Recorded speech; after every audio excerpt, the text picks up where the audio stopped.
እሺ ደስ አለኝ። ጸጋና ሰላም ይብዛልህ። ሰላም ነው። እንዴት ነህ? ደህና ነህ? ደህና ነኝ፣ እግዚአብሔር ይመስገን። ያው እኔ እያዳመጥኩ ነበረ። ነቢያቶች ሙስሊሞች ናቸው ባልከው ጉዳይ የመጀመሪያው ጥያቄ ነው። አይሽ ቅድም ነቢያቶች ሙስሊሞች ናቸው ልትል የቻልክበት ምክንያት ሐዲሱ እንደዚህ ቁርአኑ እንደዚህ ስላለ ነው ያልከው። እሱ ደግሞ ቁርአኑ እኮ የእናንተ መጽሐፍ ከሰማይ ወረደ ይላል። ኦኬ እሺ እንበል። የእኛም መጽሐፍ ኦሪትና ወንጌልንም ከሰማይ ወረዱ ነው የሚለው። ያ ደግሞ አይደለም። ወንጌሉም ሐዲሱም እያንዳንዱ ነቢያት የጻፈው ነቢያቱ ሐዋርያት የጻፈው ነው። መጽሐፉ ራሱ ይናገራል። በዚህ አንዲ መውሰድ እንችላለን። በተጨማሪ ደግሞ ነቢያት ሙስሊም እንዳልደሉ እኔ ማስረጃ እሰጣለሁ። ማስረጃ እንደዚህ ናቸው አይደሉም ሳይሆን ማሳያ ያስፈልጋል፣ መግለጫ ያስፈልጋል። ለምሳሌ ነቢያቶች እኛ ክርስቲያኖች በነቢያት ፈለግ ነው ያለ ነው። አንድ ምሳሌ ብነግርህ ታቦት እነሱ ናቸው የሰሩት አይደል? ሁለተኛ በ40 እና በ80 ቀን ሄዶ ቤተ መቅደስ ስርዓት መፈጸም የነቢያት ስርዓት ነው። ከተናገርክ አይቀር አንድ ጥያቄ ብቻ ልጠይቅሽ። ነቢያቶች አንተ ክርስቲያን ናቸው ብለህ ነው የምታምነው? ባጭሩ እኛ በእነሱ ፈለግ ነው ያለን። አልጠይኩም። እሱ ነቢያቶች ክርስቲያን ናቸው ብለህ ነው የምታምነው? ክርስቲያን እኮ ይኸውልህ ነቢያት ትንቢት በተነበዩለት በክርስቶስ ክርስቲያን ተባልን እንጂ እነሱ እኮ ክርስቶስ አምላክ ስለሆነ እሱን ነው የሚከተሉት አይደል? ነቢያቶች ክርስቲያን ናቸው ብለህ ነው ወይ የምታምነው? ባጭሩ አንተ ክርስቶስ እኮ በኋላ ነው ክርስቶስ እኛ በክርስቶስ ነው ክርስቲያን የተባልና ክርስቶስ ደግሞ 2000 ነው አይደል? በ2000 ዓመቱ ነው መለኮትና ስጋ ተዋህዶ ከተወለደ ማለት ነው። ከዛ በኋላ ነው ክርስቲያን የተባለ። ከዛ በፊት ግን እነሱ በተስፋ ሲጠብቁት ነበር። ነቢያቱ ብቻ እኮ አይደለም ዓለም ሁሉ እኮ ነው በተስፋ ሲጠብቀው የነበረ። ከ5500 ዘመን ጀምሮ ወደታች እየቆጠረ እኮ ነው ሲመጣ የነበረው ዓለም። ይሄ እኮ ማንም የማይከተለው እኮ ነው። ክርስትናን ነው በተስፋ ሲጠብቀው የነበረው፣ ክርስቶስን ማለት ነው። ክርስትናን ግን አልነበሩበትም። ክርስትና ማለት ምን ማለት ነው? ክርስትና ማለት እኮ የክርስቶስ ተከታይ ማለት ነው አይደል? ወደ እሱ እንመጣለን። ክርስትና ማለት ምን ማለት ነው? የክርስቶስ ተከታይ ምን ይባላል ወደሚለው እንመጣለን። አሁን ጥያቄው ምንድን ነው? ነቢያቶች ክርስቲያን ናቸው ወይ? አዎ ክርስቲያን ናቸው። በጣም ጥሩ። አንድ ነቢይ እኔ ክርስቲያን ነኝ ያለበትን ጥቅስ ውስጥ ይኸውልህ፣ እሱ ችግር የለም። አንተ የቁርአኑን ልጠቅስልኝ ነው አይደል? እኔ ማስረጃ ክርስቲያኖች የቁርአን ተው ችግር የለም። አንተ ስለማትቀበል ችግር የለም፣ አልጠቅስልህም። ከመጽሐፍ ቅዱስ አንድ ነብይ እኔ ክርስቲያን ነኝ ያለበትን ስጠኝና አረጋግጥልኝ ክርስቲያን መሆኑ። ማሳያ እነግርሃለሁ። ማሳያ መግለጫ የቱ ጋር እኛና እነሱ የምንሄድበት መንገድ ተመሳሳይ እንደሆነ አሳያለሁ። ምዕራፍና ቁጥር ስጠኝ። አንድ ነብይ እኔ ክርስቲያን ነኝ ያለበትን እናውጣው። ቃሉ ይነበብ። እሱን እኮ ነገርኩ መጀመሪያ። ቃሉን ንገረኝ፣ የቱ ጋር ነው ያለው? እነሱ በተስፋ ሲጠብቁት ነበረ። እነሱ የሰሩት አሁን በእኛ በክርስቲያን እነሱ በሰሩት ፈለግ ነው ያለን። ከነሱ ከሰሩት እነሱ የማያውቁት ስርዓት የለም። ወደሱ ልመጣ ነው። አንድ እኔ ክርስቲያን ነኝ ብሎ እየተናገረ አንድ ነብይ ያለው የመጽሐፍ ቅዱስ ነው። ነገርኩህ እኮ ክርስቶስ የዛሬ 2000 ዓመት ነው የተወለደ። ስጋና መለኮት ተዋህዷል አይደል? ስርዓቱን ከዛ በፊት ዛሬ እኛ የምንመራበትን ሁሉ እነሱ ናቸው ያስቀመጡት። እኛ በእነሱ ፈለግ ነው ያለ ነው አልኩ። እሺ በእነሱ ፈለግ ላይ ነህ አይደለህ የሚለውን ወላሂ በቀጣይ ላይ እናወራለን። ችግር የለውም። አሁን ግን የጠየኩህ አንድ ነብይ እኔ ክርስቲያን ነኝ ብሎ ተናግሯል ወይ? እኛ ጋር ብትመጣ አልጠየቅኝም እንጂ ነገርኩህ እኮ በቃ እኛ በእነሱ ፈለግ ነው ያለ ነው። በቃ እኛ አሁን ለምሳሌ ነቢያቶች እኛ ናቸው ብንል ያምርብናል። በእነሱ ፈለግ ነው ያለ ነው። የለህም አይደለህም። ክርስትና የሚባል ሃይማኖት አልነበሩበትም እያልኩህ ነው። ማረጋገጫ ሰጠኝ። ክርስትና እሱን ተው። እሱ በደፈና ዝም ብሎ ክርስትና የሚባለው ይሄ በደፈና ለመምታት አስበህ ነው። እሱ እንደዛ ሳይሆን አይ ችግር የለም። የሀሳብ ልውውጥ ሳይሆን ሌላ አይደለም። የሀሳብ ልውውጥና የሀሳብ ልዕልና ማራመድ ስለሆነ ችግር የለም። አዳምጠኝሽ። እነዚህ ነብያት እኔ ክርስቲያን ነኝ ብሎ የተናገረ ነብይ አለ ወይ? አንድ እንኳን። ሁሉንም አይደለም፣ ችግር የለውም። አንድ እንኳን እኔ ጋር ይሄን ብትጠይቀኝ ቃል በቃል እኛ ሙስሊሞች ነን እንዳሉ ላሳየ እችላለሁ። ኧረ አንተ የቁርአን ነው የምጠቅስልኝ? አዎ አንተ ከመጽሐፍህ ደግሞ ጥቀስልኝ ያልኩኝ። ነቢያትን ደግሞ ባስተምህር ከእስልምናው ጋር ባስተምህሩም በእንትንም እንደማይገናኝ ታያለህ። እኔ ክርስቲያን ነኝ ብሎ የተናገረ አንድ ነብይ አለ የለም? ክርስቲያን እኮ የክርስቶስ ተከታይ ማለት እኮ ነው። ክርስቶስን ደግሞ በኋላ ነው እነሱ ካለፉ በኋላ ነው የመጣ እኮ። ስለዚህ የዛኔ እነሱ ክርስቲያን ነበሩ። ዘመኑ እስኪደርስ ድረስ እኛ እኮ አልዳኑም ስንል ነቢያት እሱ እስኪመጣ ድረስ የሆነ የተበላሸ ነገር ስለነበረ መዳን አልቻሉ። ነቢያቶችም አልዳኑ የሲኦል ነበሩ። ነቢያቶችም አልዳኑም ነበር። ገነት የተከፈተው በክርስቶስ ነው። ከዚያ በፊትስ የምትሞት ነፍስ ሁሉ ወዴት ነበር የሚሄዱት? የነቢያቶች ነፍስ የነቢያቶች ወደ ሲኦል ነዋ። ግን ክርስቶስ ግን አምላክ በጥበቡ ይጠብቃቸው ነበረ። በፈጠራቸው ተመልከቱ። ሙስሊሞች ነቢያቶች የሲኦል ናቸው፣ የገሃነም ናቸው። ክርስቶስ መጥቶ በመስቀል ላይ ያን ስራ እስኪሰራ ድረስ ላ ሐውለ ወላ ቁወተ ኢላ ቢላህ። ታዲያ የነቢያት ተከታይ ነኝ ትለኛለህ? የነቢያት ጠላት ሆናችሁ ነቢያት የሲኦል ናቸው ብለህ ያመንክ የነቢያት ወዳጅ ነኝ። ያን አብርሃምን ኢስሐቅን አላህ እንዴት በስስት እንደሚገልጻቸው ተመልከቱ። እነ ያዕቆብ እነዚህ ሁሉ እንዳለ የጽድቅ በሬዎች ናቸው፣ የሲኦል ናቸው ላይ ያምናሉ። አንድ ክርስቶስ መጥቶ የግዴታ እስኪሰቀል ድረስ እነሱ እነዚህ ሁሉ ነቢያት የሲኦል ነበረ። ከዚህ የበለጠ የነቢያት ጠላትነት አለ እንዴ? ኧረ እባክህ እንደዛ አይደለም፣ እንደዛ አይደለም። ይኸውልህ ሰውን ለመርገጥ ሳይሆን ይሄ እኮ ዓለም የሚያውቀው ጉዳይ እኮ ነው። ከክርስቶስ በፊት የሰው ልጅ ሁሉ መዳን እንዳልቻለ እኮ ዓለም ያውቃል። ነቢያቶች ዓለምን ማዳን ቢችሉ ኑሮ ክርስቶስ ባልመጣ ነበር። ይሄ ሁሉ ያውቃል። የክርስቶስ መምጣት እኮ ነቢያት ማዳን ስላልቻሉ ነው። አሁን ስለነሱ ነው እየጠየቁኝ ያለሁት። ነቢያቶች የሲኦል ነበሩ አልከኝ እኮ። በሲኦል ክርስቶስ በጸጋው ይጠብቃቸው ነበረ። ሲኦል ውስጥ ነው በጸጋ የታወቀ እኮ ነው። ኢዮብም እኮ ወደ ሲኦል ወርዳለሁ በዛም ምንጣፍ ተነጥፎልኛል ብሏን እኮ። ስለዚህ ነቢያቶች የሲኦል ናቸው ብላችሁ ታምናላችሁ? አሁን አይደሉም። ለምን? ክርስቶስ ከመምጣቱ በፊት በክርስቶስ ከመምጣቱ በፊትማ ወደ ገነት መግባት የሚችል ማንም አልነበረም። ወደ ሲኦል ነበር የሚሄዱት። ለምን ብለህ ጠይቀህ ለማዳፈን እንትን ከማለት ይኸውልህ ሰማችሁ ነው። ይሄ ሲጀመር በነገራችን ላይ ማለት ነው። አስጨርሰኝ። ይኸውልህ በብሉይ ኪዳን የሰው ልጅ ከላይ ወደ ታች ሲቆጥር ነው የነበረው አይደል? አውራሽ እንዳላወራ አንዴ አስጨርሰኝ ምናምን እያልክ ስለሆነ ጨርሰን እኔ እሰማለሁ። ከላይ ወደ ታች ሲቆጥር የነበረ ለምንድን ነው?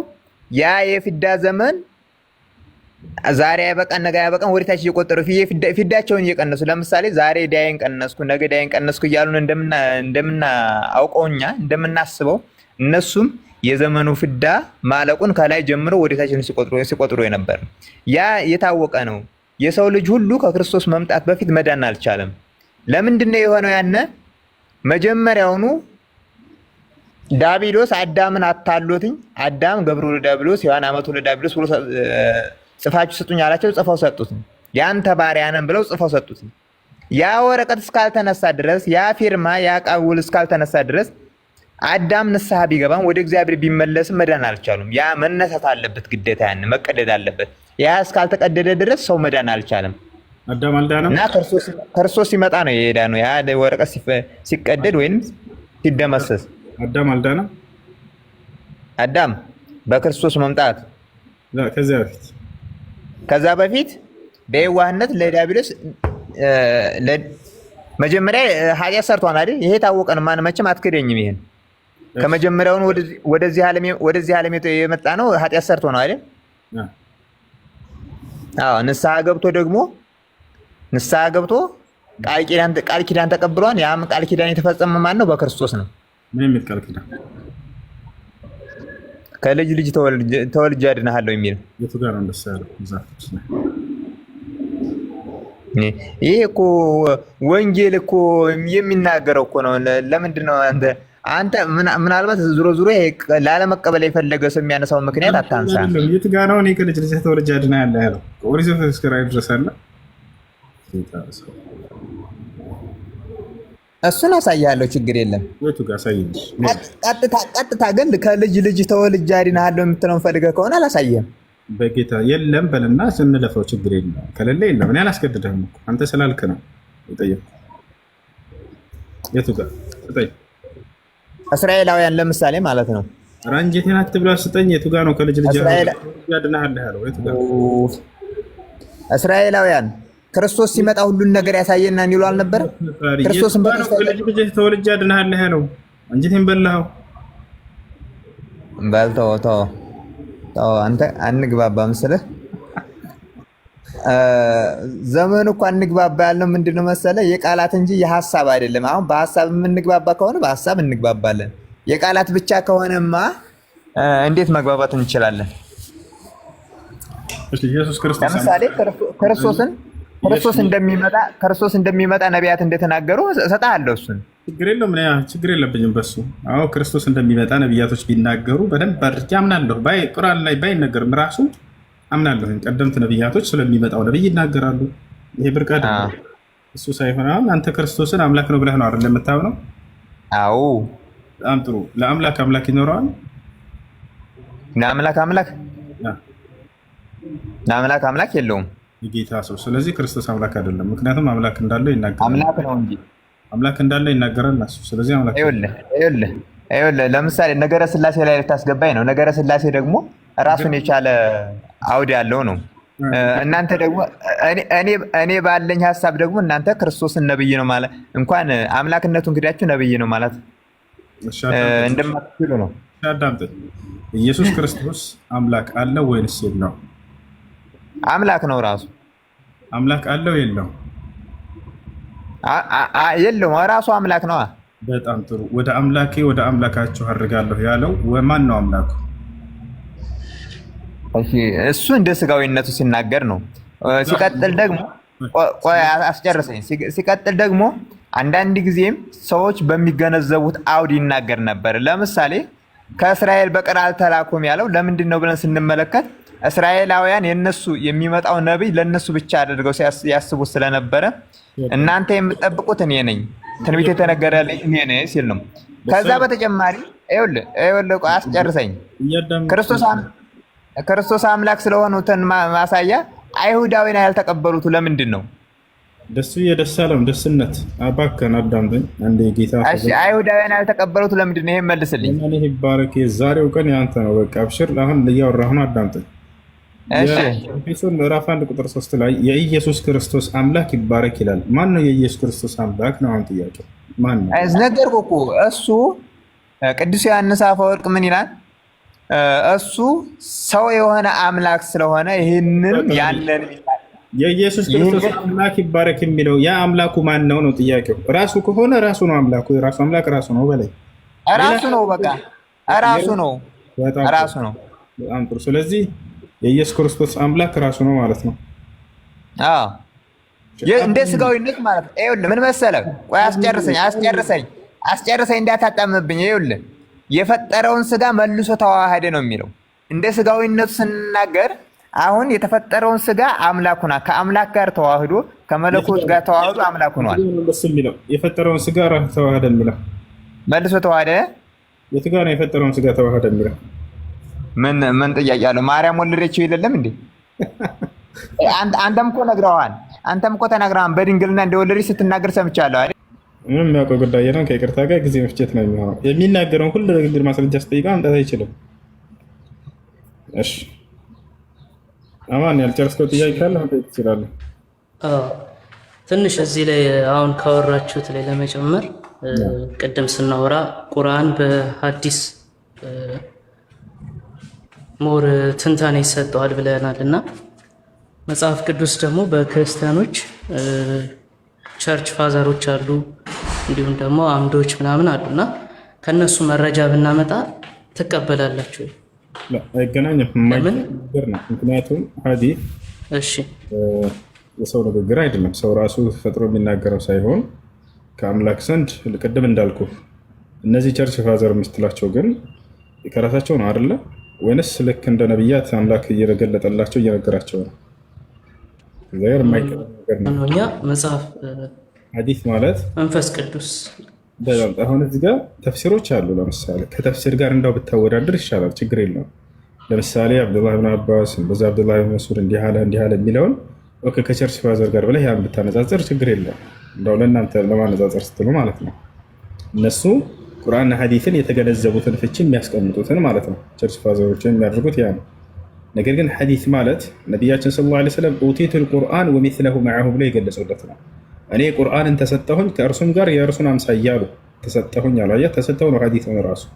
ተረክቱ ፊኩም ማ ኢን ተመሰክቱም ቢሂማ ለን ተضሉ በዕዲ ኪታበላህ ወሱነቲ አሉ። በመካከላችሁ ሁለት ነገራቶችን ጥየላችሁ ይሄዳለሁ፣ እነርሱን አጥብቃችሁ እስከያዛችሁ ድረስም አትጠሙም ከቀጥተኛው ጎዳና አሉ። እነርሱም ቁርአንና ሐዲስ ናቸው ብሎ ተናገሩ።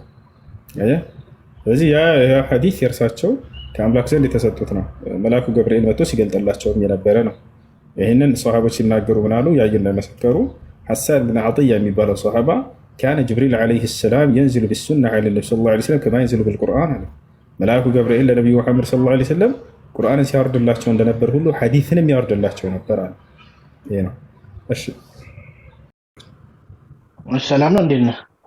ሰላም ነው። እንዴት ነው አለው ለባይ ቅድም እየሰማሁ ነበርና ሉቃስ ወንጌል ምዕራፍ 23 ቁጥር 43 ላይ ኢየሱስንም ጌታ ሆይ በመንግስት በመጣው ጊዜ አስበኝ አለው። ኢየሱስም እውነት እልሃለሁ ዛሬ ከእኔ ጋር በገነት ትሆናለህ አለው።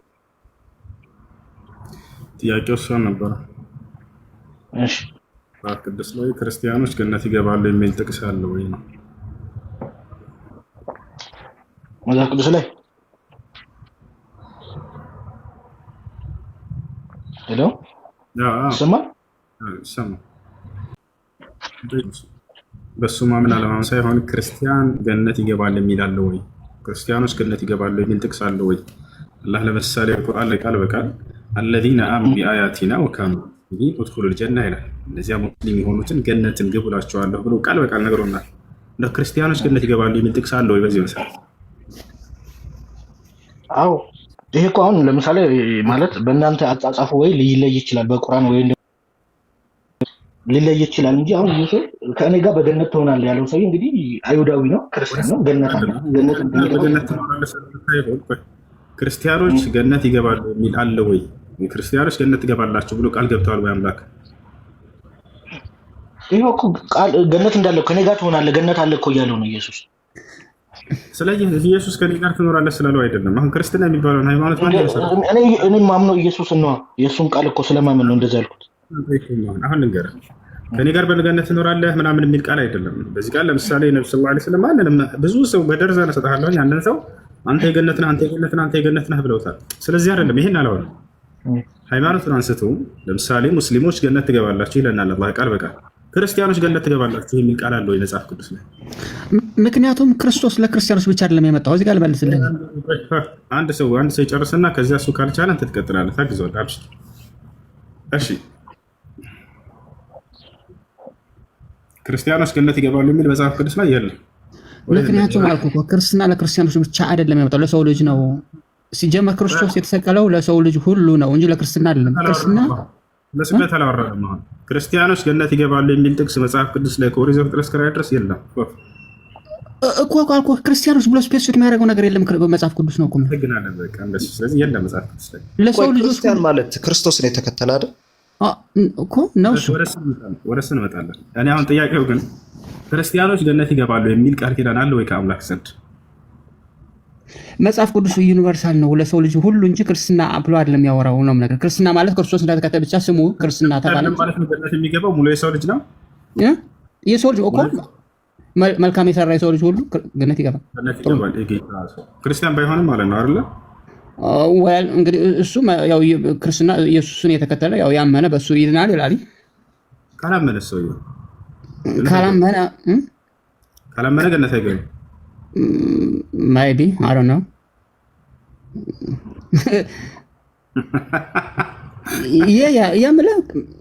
ግን መሰረቱ ማለት ክርስቶስ ሲመጣ ለሰው ልጆች ሁሉ ነው የሚለው እንጂ ስፔሲፊክ ግሩፕ ወይም የክርስትና የምንለው ግሩፕ አይደለም።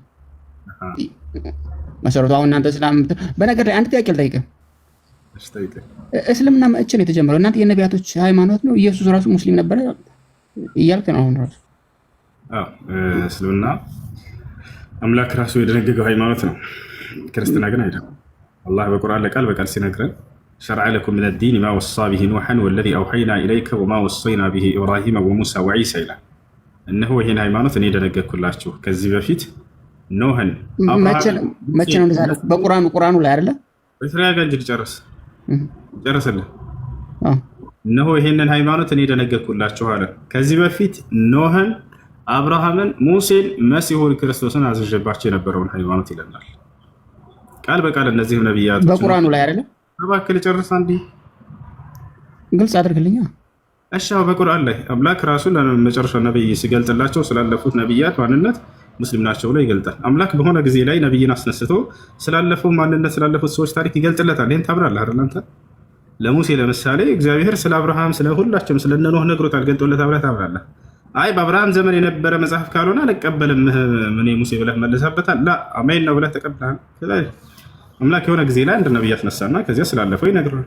ይሄ ቁርአን ከነብዩ መሐመድ ሰለላሁ ዐለይሂ ወሰለም ከራሳቸው የመነጨ ቢሆን ኦኬ ዛኔ ስላለፈው እንዴት ትናገራለህ አንተ እንላቸዋለን። አየህ የእርሳቸው ንግግር አይደለም። እርሳቸው አድራሽ ብቻ ናቸው መካከል ላይ ሆነው ከአምላክ ዘንድ ነው። ይሄ ገልጠ ተመልክቱ። ወማ ينطق عن الهوى إن هو إلا وحي يوحى ይላል። ሙሐመድ ከራሱ እየተናገረ አይደለም ይላል። አንዳችን ከራሱ አይናገርም ካለ በኋላ ከእኔ ዘንድ የሚገለጥለትን ገልጠ ተመልክቱ ብቻ ነው የሚነግራችሁ ይላል። ኢና አውሐይና ኢለይከ ከማ አውሐይና ኢላ ኑሕን ወነቢይነ ሚን ባዕዲህ ይላቸዋል። አረበኛ አልሰማም ባይዘወይ ይጨርሳል። ወአውሐይና ኢላ ኢብራሂመ ወኢስማዒለ ወኢስሐቀ ወአዩበ ወዩኑሰ ወሃሩን ወሱለይማን ወአተይና ዳውደ ዘቡራ እያለ ይናገራል። እነሆ ዛሬ ወደ አንተ ራእይን አወረድኩልህ ከዚህ በፊት ለኖህ፣ ለአብርሃም፣ ለኢስሐቅ፣ ለያዕቁብ፣ ለሙሴ፣ ለመሲሁ፣ ለዮናስ፣ ለሙሴ፣ ለዳዊት፣ ለሱለይማን ለእነዚህ ሁሉ ሲገልጥ እንደነበረው እያለ ይናገራል። ስለዚህ ለቀደምት ነቢያት ሲገልጥላቸው እንደነበር ለእርሳቸው ገለጠላቸው ቃሉን። አሁን እያልከኝ ያለው ሁላቸው ሙስሊሞች እንደነበሩ ይገልጣል። ነገር ግን ይህንን መሰረት ይዘን እንደው መጽሐፍ ቅዱስ ላይ ስንሄድ ጊዜ እግዚአብሔር የትኛውም ቦታ ላይ ክርስቲያን ሆኑ ብሎ ያዘዘበት ቦታ የለም። ነቢያቶችንም ክርስቲያን ሆኑ ብሎ አላዘዛቸውም። አንድም የመጽሐፍ ቅዱስ ጸሐፊ ነቢያቶችን አንድ ነቢይ ጠቅሶ አከለ ነቢይ ክርስቲያን ነበር ያለበት ቦታ የለም። በጣም ያሳዝናል። እዚህ ላይ ግን አሁን በነቢያቶች ታምናላችሁ? አንድ ሰው ይጨርስ አንድ ጊዜ ከይቅርታ ጋር። እሺ ጨርሰሃል አሌክስ? ኖ አይ እኔ እኮ እያልኩ ያለው እኮ ክርስቲያኖች የሚለው እኮ ስሙን ከክርስቶስ ከሚለው የክርስቶስ ተከታይ ብለን ወሰድን እንጂ እምነቱ ግን ለክርስቲያኖች ብቻ አይደለም ነው እያልኩ ያለው። ጀስት ከስሙ ነው ክርስቲያን የሚለውን ከኢየሱስ ክርስቶስ ክርስቶሳውያን ወይም የክርስቶስ እምነት የክርስቶስን አስተምሮ ተከተልን እዛ ጋር የሚመስለኛል። ሲሙን ብዙም እንትኑ አይደለም ሃይማኖቱ እውቀቱም ያን ያህል ጥልቅ አይደለም። የትኛውም ቦታ ላይ ክርስቲያን ሆኑ ባላዝ ልክ እኛ ለምሳሌ ቃል በቃል አምላካችን አላህ ወላ ተሙቱነ ኢላ ወአንቱም ሙስሊሙን ይላል። አደራ ሙስሊሞች ናቸው እንጂ እንዳትሞቱ ይለናል ቃል በቃል። ለሙስሊሞች ብቻ ነው የተፈጠረው ሃይማኖቱ፣ የሌላው እንትን አይደለም። ሌላውን ለዓለም ህዝብ ነው። ሙስሊም ማለት ለአንድና ብቸኛ ለሆነው ለአምላክ ለእርሱ ታዛዥ መሆን፣ እርሱ በነቢዩ በኩል ያዘዘውን ህግና ስርዓት መፈጸም፣ ለእርሱ መታዘዝ ይሄ ነው እና ሙስሊም ልጨርስልህ።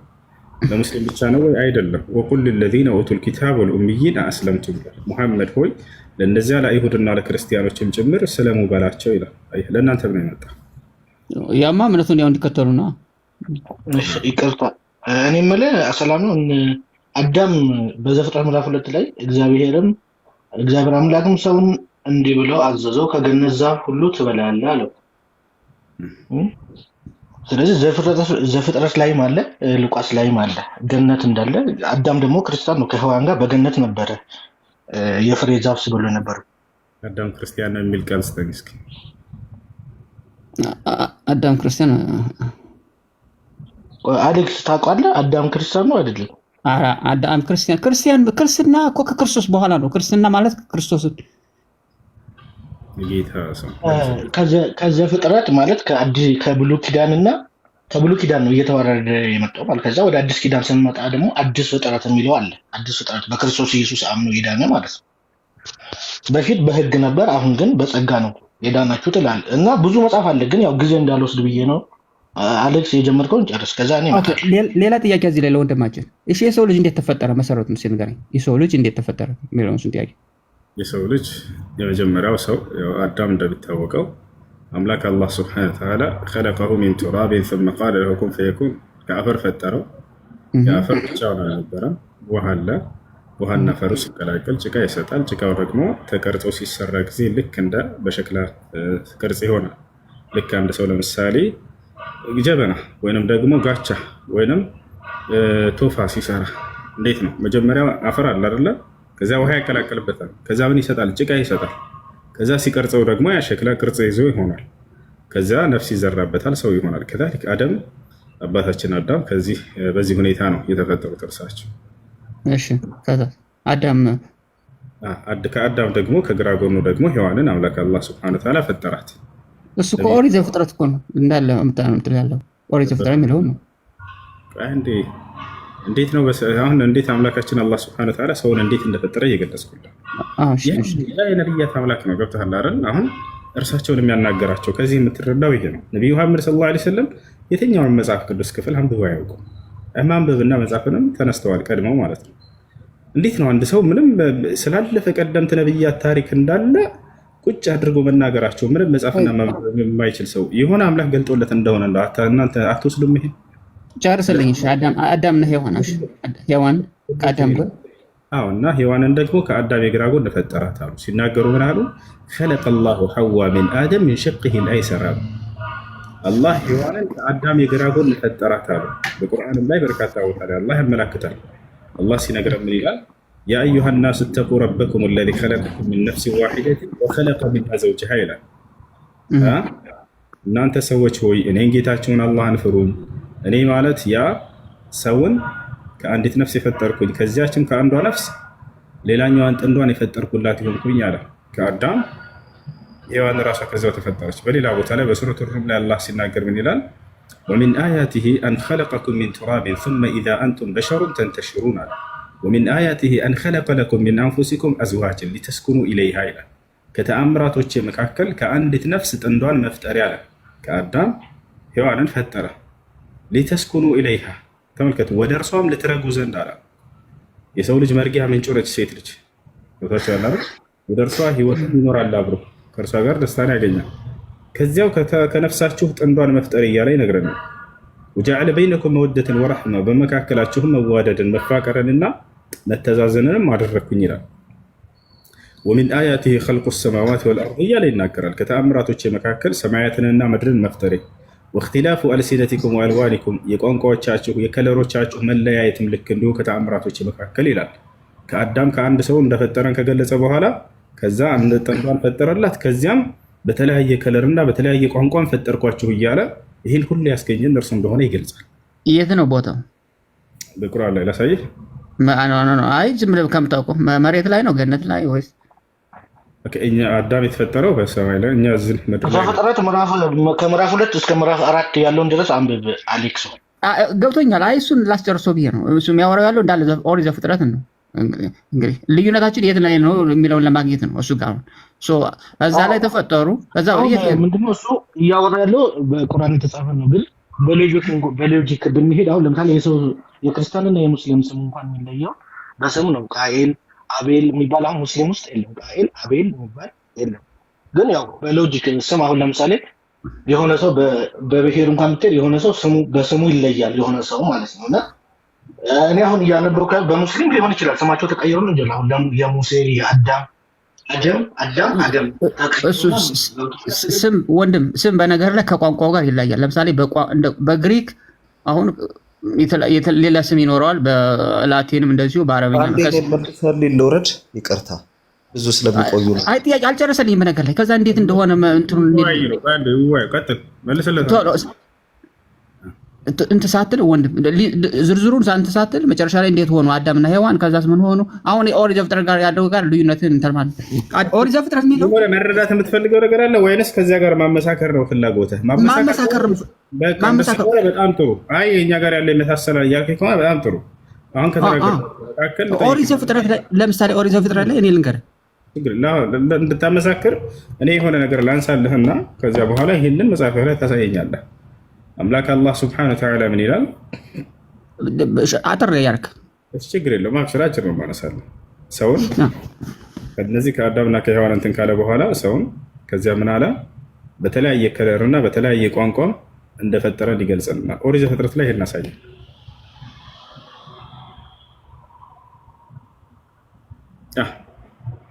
እኮ ኦሪት ዘፍጥረት ላይ አሳየን። ኦሪት ዘፍጥረት ላይ እንደዛ አዳምና ሔዋንን ፈጠረ ይላል በኤደን ጋርደን። እሱ አይደለም ጥያቄ። ከዚያ በኋላ ሰውን በተለያየ ከለርና በተለያየ ቋንቋም አደረግኳቸው፣ ይህም ከድንቅ ተአምራቶች መካከል ነው ይለናል። በዚህ መልኩ ሰው እንደፈጠረ አሳየን ኦሪት ዘፍጥረት ላይ። በተለያየ ከለር አዳምና ሔዋን ነው ከዛ የተራቡት የተባዙት እነሱ ሁለቱ። ስለዚህ ለማበሳከራት ሞከረ። ኖ በተለያየ ቋንቋ ፈጠርኳቸው፣ ይህም ከድንቅ ተአምራቶች መካከል እያለ ይገልጻል። የቱ ጋር ነው እግዚአብሔር እንደዚህ ያለው ኦሪት ዘፍጥረት ላይ? ያላ እኔ የምልህ ነው አዳምጠኝ። እነሱ አዳም እዛው ላይ የሆነ ስህተት ፈጸመ ይላል መጨረሻ ላይ። መጨረሻውን ታሪኩን ነው የምነግርህ። አይደለም ጥያቄ ለማመሳከር ነው አልክ። ማመሳከር ከሆነ የማትወጡበት ወጥመድ ውስጥ ትገባላችሁ። እንደዚህ አንተ ለማወቅ ጠይቁ። ለማንኛውም አዳምና ሔዋን ኃጢአቱን ከሰሩ በኋላ ከዚያ በኋላ እንዴት ተደርገው ምህረትን አገኙ? ይሄ ጠቃሚ ጥያቄ ነው። ሰው እንዴት ሊሆን ይችላል ከዚያ በኋላ የሚለው ጠቃሚ ጥያቄ ነው። ይሄን ብትጠይቁ ችግር የለም፣ እናስረዳቸዋለን። እሱን እኮ ነው የምጠይቀው። ኮሜንት ብለህ ለማመሳሰል እሺ፣ እሱን ልመልስልህ። ኦኬ፣ እናንተ ጋር ቁርአኑ ጋር እንትን ይላል አይደል? ሁለቱም አታድርጉ የተባሉትን አድርገው ወደ ምድር ወረዱ ምናምን ይላል። እውነት ነው። የጌታ ሰው ዘመን ይባረክ። ሀያሽ ቀጥል። እሺ፣ ከዛ በኋላ እንዴት ተመለሱ ነው ወይስ ቀሩ? በጣም ጥሩ ጥያቄ። አሁን ጥሩ መጣ።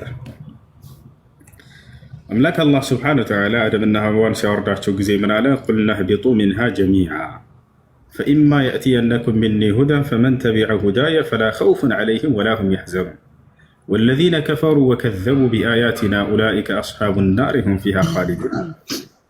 ቁልና ህቢጡ ሚንሃ ጀሚዓ፣ ከዚያም አዳምና ሔዋንን በሉ ሁላችሁም ወደ ምድር ውረዱ አልኳቸዋል። ከዚያ ግን ዝም ብሎ በከንቱ አላወረዳቸውም። ዳግም ገነት የሚገቡበትን መንገድ ነገራቸው። አያቸው ምንድነው? እኮ ልነግርህ ነው። አብሽር ፈኢማ የእትየነኩም ሚኒ ሁደን አላቸው፣ ከእኔ የሆነ አንድ ቅኑ መንገድ በሚመጣላችሁም ጊዜ አላቸው። ፈመን ተቢዐ ሁዳይ፣ ያን የእኔን ቅኑ መንገዴን የተከተለ ሰው ፈላ ኸውፉን ዐለይሂም ወላ ሁም የሕዘኑን፣ በእነርሱ ላይ ፍራቻና ሐዘን የለባቸውም፣ ገነት ተመላሽ ናቸው። ወለዚነ ከፈሩ ወከዘቡ ቢአያቲና፣ ነገር ግን ያንን ቅኑ መንገዴን የካዱና አናቅጾችን በነቢያቶች ላይ የማወርደውን እያስተባበሉ ሰዎች ኡላኢከ አስሓቡ ናር፣ እነዚህ የእሳት ጓዶች ናቸው የሚሆኑት። ቅኑ መንገድ አሌክስ ቆይ ጨርስልህ። ማለት ያው እሱ በአረብኛ እያወራ ነው፣ ግን የሚያወራው ዘፍጥረት ምዕራፍ 3 ቁጥር 24 የመጨረሻውን ነው። ስማው አሌክስ፣ እሱ ይጨርስ። እሱ በአረብኛ እያወራ ነው። ዘፍጥረት ላይ እንዳለ ጠይቀሃለሁ። ዘፍጥረት ላይ ያለው ነው እያሉ ነው እስካሁን ድረስ። ወለዚነ ከፈሩ ወከዘቡ ቢአያቲና ኡላኢከ አስሓቡ ናር ሁም ፊሃ ኻሊዱን አለ። እነዚያም የካዱና በአናቅጾች ያስተባበሉ እነርሱ የእሳት ጓዶች ናቸው፣ እነርሱም በእርሷ ውስጥ ይዘወትራሉ አለ። ስለዚህ ያቀኑ መንገዱን አምላክ አላህ ሱብሓነሁ ወተዓላ በነቢያት ላይ ያወረደ ቃል የገባውን ቃሉን ፈጸመ። ያቀኑ መንገዱ ምንድነው? አልኢስላም፣ ታላቁ ኢስላም ነው። አምላክ አላህ ሱብሓነሁ ወተዓላ ሲናገር ምን አለ? ኢነ ዲነ ዒንደ ላሂ ልኢስላም፣ ከእኔ ከአምላካችሁ ከአላህ ዘንድ ቀጥተኛው ሃይማኖት ኢስላም ብቻ ነው። በሌላ ቦታ ላይ ምን ይላል? ወረዲቱ ለኩም ልኢስላመ ዲና ይላል። ከሃይማኖትም ሁሉ እስልምናን ብቻ ነው የወደድኩላችሁ እያለ ይናገራል። ስለዚህም አዳምን የመጀመሪያው የኢስላም አስተማሪ ነብይ አድርጎ አምላክ አላህ ሱብሓነሁ ወተዓላ አስነሳው። እሺ ጥያቄ። ስለዚህ አምላክ ይህን ቃል የገባውን በየዘመናቱ ከአዳም ልጆች ነቢያትን እያስነሳ ያን ቃል የገባውን አንድ ቀኑ መንገድ ለትውልድ አስተምሮ አላቸው። ኢስላምን አስተማሩ፣ ሰበኩ።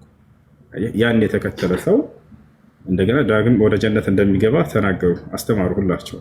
ያን የካደና ያስተባበለ ሰው ደግሞ ወደ ገሃነም እንደሚገባ አስተማሩ። ይሄ ነው። እሺ ኦኬ ሶ እስላም ያን ቅኑ መንገድ እስላም ነው አልከኝ አይደለ? ነቢያቶች በሙሉ እስላም ከሆኑ አዳምን ጨምሮ እናንተ የምትሉት አዳምን ጨምሮ ሁሉም የሰው ልጅ ሲፈጠር እስላም ነው። ለምን ነቢዩ መሐመድ አስፈለጉ ወይስ ቁርአኑ ለምን አስፈለገ ታዲያ? ሁሉም ከዛ በፊት የነበሩት እስላም ከነበሩ የሰው ልጅ እስላም አለ። እርሳቸው የመጨረሻ ዘመን ነቢይ ናቸው። ያስፈለጉበት ምክንያት ያንን የነቢያትን መንገድ ለትውልድ እንዲያስተምሩ ዘንድ ኢስላምን አላህን ሲልካቸው በአብርሃም መንገድ ላይ ያደረግኩ እያለ ነው የሚልካቸው። በኢስሐቅ በያዕቁብ በቁርአን ላይ ሲናገር ይላል አላህ ሱብሓነሁ ወተዓላ መሰለ 18 ነቢያትን በአንድ ገጽ ላይ ከገለጸ በኋላ ላንብብልን ነው። ነቢያት እንዳለ ከገለጻቸው በኋላ በእነዚህ መንገድ ላይም እንድትሄድ አዘዝኩ ይላቸዋል። አየህ የቀደምት ረዥም እያደረከው ነው። ረጅም አይደለም። ይኸውልህ ለመረዳት ሞክር። የሆነ ረጋ ብለህ አዳምጠኝ። እሺ ኮምፕሊኬትድ እያደረከው እኮ ነው። እኔ እኮ እያልኩ ያለው አጭር እኮ ነው። እነሱ በፊት የነበሩት ኢስላም ከነበሩ ሙስሊም ከነበሩ ዘን ዋይ ዊ ኒድ ዘ ላስት ፕሮፌት አሜን ዘ ላስት ኢስላም ቁርአኑ ወይም እሱ የነቢያትን መንገድ ዛሬ ላይ አጥፍተው ሰዎች አምላክ አላህ ሱብሓነሁ ወተዓላ ያን የነቢያትን መንገድ እንዲያድሱ ላካቸው፣ እርሳቸውን አስነሳቸው። ታድሶ ነው ማለት ነው። ያንን የነቢያትን መንገድ ለትውልድ እንዲያድሱ እንዲያስተምሩ አዘዛቸው እንጂ ከዚህ በፊት ድነዋል ማለት ነው። እንደዛ አዳምና ሔዋን በፊት እንትን ያሉት ነቢያት የአምላክን ሕግና ስርዓት ጠብቀዋል። እነርሱም የሚድኑ ናቸው ያለምንም ጥርጥር።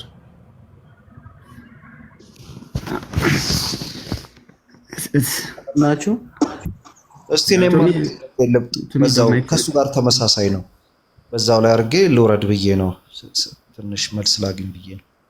ከሱ ጋር በዚሁ ላይ ማለት ነው። እሱ አሁን ለምሳሌ እሱ እናንተ የምትሉት የነቢያት ሃይማኖት ነው ከነሱ የመጣ ነው ስትሉ፣ ለምሳሌ እንደ አንድ ክርስቲያን የነቢያትን ትምህርት ያህል እየመጣ ሄድና እስከ ነብዩ መሐመድ ድረስ ያይና የማይጋጭ ትክክለኛ ከሆነ ነው የሚቀበለው። የነቢያትን አስተምሮ እንቀበላለን ነው የምትሉት። ኦኬ የነቢያትን ግን ትምህርቶቻቸው መጽሐፍቶቻቸውን ትክክል አይደለም የምትሉት ነገር ትክክል ሳይሆን የሆነ ነገር የተዛባ አለው። ነብይ ቁርአኑ ሲመጣ አይገናኝም እንጂ ቆይ ወድም ምን ይጠይቀውስ አይደለም። አንድ ሰው እያወራ ቅድም ጀምረህ ከላይ ልጅ ያሬድ ጣልቃ ትገባበታለህ። አሁን አንተ እኔ ልጨርስና ቆይ ትሉና ልክ ቁርአኑ ሲመጣ ነብዩ መሐመድ እንደውም እዛ ጋር የተሳሳቱትን ነገሮች አስተካክለው መጽሐፍቶቻቸው ትክክለኛው ጠፍቷል ትሉናላችሁ።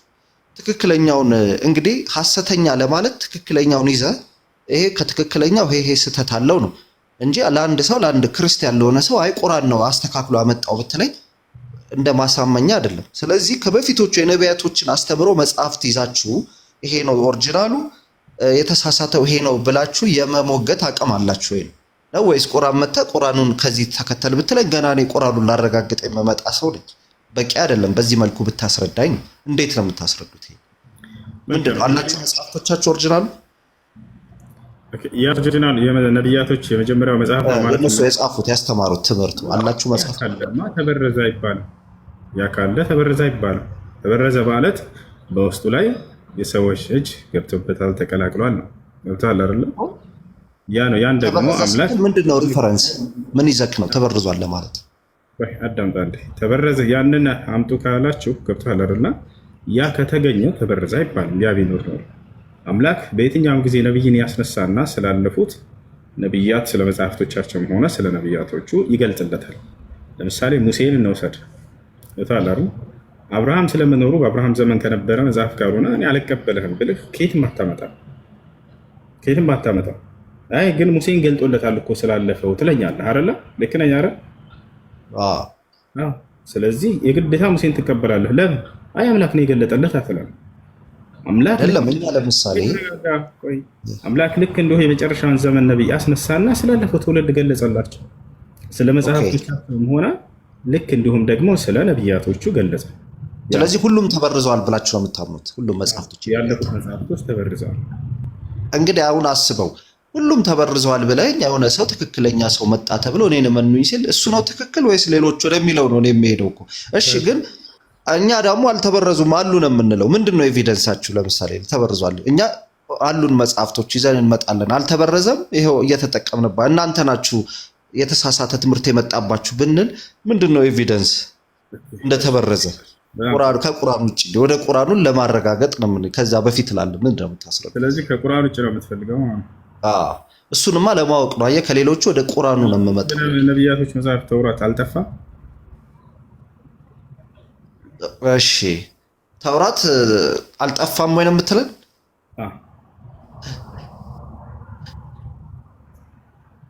አለ ያሉ የጎደሉም ሊኖሩ ይችላሉ ብለን ነው የምናምነው። ያሉ መጽሐፍ ለምሳሌ የዳዊት መጽሐፍ አለ እኮ አይደል? ስለዚህ የጠፋና ማለት ነው አይደል? ስለዚህ የጠፋ መጽሐፍ አለ። እንግዲህ እኛ የምንለው የተጻፈ ሁሉ ነገር ያለ አለ፣ የጎደለ የተበርዟል ግን ብለን አናምንም።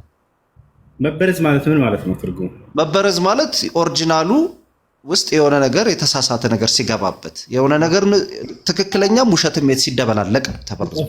አሁን እኮ ግራ ይገባል። ትክክለኛውን ሳትይዙ እኮ ነው ተበርዟል የምትሉ ያለው እውነታ መጥፋቱ መበረዙን ያሳያል። በዚያ ላይ የነበረው እውነታ ምንድን ነው ብዬ በጠይቀህ ጠፍቶኛል ነው መልስ አይደለ? እሺ አንተ ቆይ ይቅርታ ከቁርአኑን ባይኖር ብለህ አስረዳኝ እስቲ። ቁርአኑ ሳይኖር ብጠይቅህ በዚህ ዘመን ባትኖር ማለ ያለም አለ ብለህ አመንክ እኮ አንተ ራስህ። እሺ ቆይ አንተ ልጠይቅ ከቁርአኑ በፊት ነው ያለሁት ብለህ አስበው። ከነብዩ መሐመድ ሳይመጡ ያለ ሰው ብትሆን ዛሬ ለኔ እንዴት ብለህ ነው ተበርዟል ብለህ ስታስረዳኝ? አትችልም እኮ ማስረዳት እሱ ሳይኖር። አምላክ ሲገልጥልህ ጊዜ የዛኔ አምላክ በመልአኩ ገብርኤል አማካኝነት ስላለፈው እውነታ ይነግርሃል። ለምሳሌ አንተ እንደ ነብይ ከሆንክ ማለት ነው ካልሆነ አታውቅም። አሁን እኛ ያልናቸው ያለው ምንድነው? በነብዩ መሐመድ ሰለላሁ ዐለይሂ ወሰለም ከራሳቸው ተነስተው ተበርዘዋል ቢሉ አንሰማቸው። እንደ ሰው ናቸው ስላለፈው ሊያውቁ አይችሉም። ያ ለነብያት ሲገልጥ የነበረ አምላክ ግን ስለራሱ መጽሐፍቶችና ስለ ነብያቶቹ ተረከላቸው።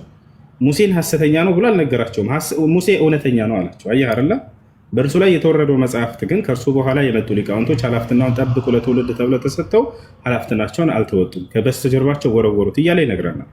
ወለው አን ምን ይላል ሲነግረን እርሱ ወኢዝ አኸዘ አላሁ ሚሳቀ አለዚነ ኡቱል ኪታብ ለቱበይኑነሁ ሊናሲ ወላ ተክቱሙነሁ ፈነበዙሁ ወራአ ዙሁሪሂም ቃል ኪዳን ያስኩባቸው አለ። ምን የሚል ቃል ኪዳን? ለህዝቦቻቸው እውነታውን ልትገልጹ እውነቱን ላትደብቁ የሚል። እነርሱ ግን ቃሌን ከበስተጀርባቸው ወረወሩት አለ። ቃሉን አልጠበቁም። ምን ይላል ሌላ ቦታ ላይ ሲናገር ኢና አንዘልነ ተውራት ስለ ኦሪት ስለ ተውራት እያወራ ኢና አንዘልነ ተውራት ፊሃ ሁደን ወኑር يحكم بها النبيون الذين أسلموا للذين هادوا والربانيون والأحبار بما استحفظوا من كتاب الله وكانوا عليه شهداء نقرأ ጠብቀው ብሎ የጠበቀው አስተናውን ጥሎባቸው እንደነበር እነዚያ ግን ይሄን ቃሉን እንዳልጠበቁ ከበስተጀርባቸው እንደወረወሩት ይናገራል። በመጨረሻው ዘመን ነብይ ያስነሳላቸውና ያ አህለል ኪታብ قد جاءكم رسولنا يبين لكم كثيرا مما كنتم تخفون من الكتاب ويعفو عن كثير من አወረደላቸው። እናንተ የመጽሐፉ ባለቤቶች ሆይ አላቸው እነሆ መልእክተኛዬ በመጨረሻው ዘመን ላይ ልኬላችኋለሁ መጥቶላችኋል። ስትደብቁ የነበረውንና የተበረዙትን እነዚያን የተቀላቀሉትን እውነታውን ሊገልጽላችሁ ዘንድ የሆነ ጊዜ ላይ አምላክ ያስነሳና ስላለፈው ይነግራችኋል። መሲሁን በላከ ጊዜ በሙሴ ዘመን ስለነበረውና ስለተቀላቀሉ ስለነበሩ ነገራቶች እንዲገልጽ እንዲያብራራ እንደላከው ይገልጽልናል። በሱረት ዙኽሩፍ ላይ ስለ መሲሁ ሲናገር ምን ይላል? ወኢነሁ ለዕልሙን ሊሳዓቲ ፈላ ተምተሩነ ቢሃ ወተቢዑኒ ሃዛ ሲራጡን ሙስተቂም ወለማ ጃአ ዒሳ ቢልበይናት ቃለ ቀድ ጅእቱኩም ቢልሕክማ ወሊኡበይነ ለኩም በዕድ አለዚ ተኽተሊፉነ ፊህ ፈተቁላህ ወአጢዑን ይላል። ወኢነሁ ለዕልሙን ሊሳዓቲ ብሎ ይጀምራል። የማርያም ልጅ መሲሁ ዳግም ከሰማይ ይወርዳል። ገብታችኋል አይደል? ይሄ መውረዱ የትንሣኤ ቀን ምልክት ነው። በዚህ ላይ እንዳትጠራጠሩ ይልናል። አንጠራጠርም፣ ይወርዳል። አዎ ይወርዳል ብለን እናምናለን። ገብታችኋል አይደል? ፈላ ተምተሩነ ቢሃ ይላል። በዚች ነገር እንዳትጠራጠሩ አለ። ከዚያ ስለ እርሱ ሊነግረን ነው። ቀጥሎ ወተቢዑኒ ሃዛ ሲራጡን ሙስተቂም ወላ የሱደነኩም ሸይጣን ኢነሁ ለኩም ዐዱውን ሙቢን አለ። ወለማ ጃአ ዒሳ ቢልበይናት አለ። ዒሳም መሲሁ ግልጽ የሆኑ ማብራሪያዎችን ይዞላቸው በመጣ ጊዜ አለ ቃለ እንዲህ አላቸው ቀድ ጅእቱኩም ቢልሕክማ ጥበብን ይዤላችሁ መጥቻለሁኝ አላቸው ለአይሁዶች። ወሊኡበይነ ለኩም በዕድ አለዚ ተኽተሊፉነ ፊህ ያን ከፊሉን ስትጋጩበት ስትለያዩበት የነበራችሁትን እውነቱን ላብራራና ልገልጽላችሁ መጥቻለሁ አለ። አየህ አምላክም ልክ እንዲሁ በመጨረሻው ዘመን ላይ በነቢያት አስተምሮ ላይ የተጨመሩ የተበረዙ ነገራቶችን እውነተኛውን መንገድ የሚለውን በነቢዩ ሙሐመድ ሰለላሁ ዐለይሂ ወሰለም በኩል አወረደና ልክ መሲሁን እንዳዘዘው አዘዛቸው። አየህ ስለዚህ መሲሁን መካድ ሳይሆን ሙሴን መካድ ሳይሆን አብርሃምን መካድ ሳይሆን እነዚህን እውነት ናቸው ብለው ያረጋግጣሉ። ነብዩ ሰለላሁ ዐለይሂ ወሰለም አላህ በቁርአን ላይ ምን ይላቸዋል? በል ጃአ ቢልሐቅ ወሰደቀ አልሙርሰሊን ይላል። ሙሐመድ በእርግጥም እውነትን ይዞላቸው መጥቷል ከእኔ ዘንድ ቀደምት ነብያትንም አረጋግጧል ይላል። እነዚህ ነብያቶች እናረጋግጣቸዋለን። አዎ እውነተኛ ነብይ ናቸው። ሙሴ እውነተኛ ነብይ ነው ወይ? አዎ እውነተኛ ነብይ ነው። ታላ አይደለ? እሺ ግን እዚህ ጋር ይቅርታና ሶስት ነገር ነው እኔ ከበደኝ። እኔ አሁን እስልምና እውነተኛ ከሆነ ችግር የለም ለመቀበል፣ ግን ሶስት ነገር ከብዶኛል።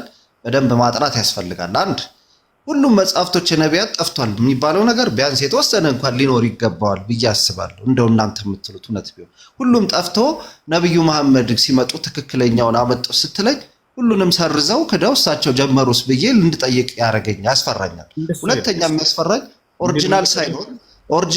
ኦሪጂናል ሳይኖር ሁሉንም የምታነጻጽርበት ሳይኖር ተበርዟል ስትል ሁለተኛ ፖይንት። ሶስተኛ የነብዩን መሐመድን ራሱ ትክክለኛ ነቢያትነታቸው ከታሪካዊ ማስረጃ ከድሮ መጽሐፍቶች ከብዙ ነገር መታየት አለበት። ሶስቱ ታይቶ ቀጣይነት ያለው የእሳቸውን ማስተምሮ ከነሱ ጋር የማይጋጭ እውነተኛ ከሆነ ትቀበለዋል፣ ችግር የለው።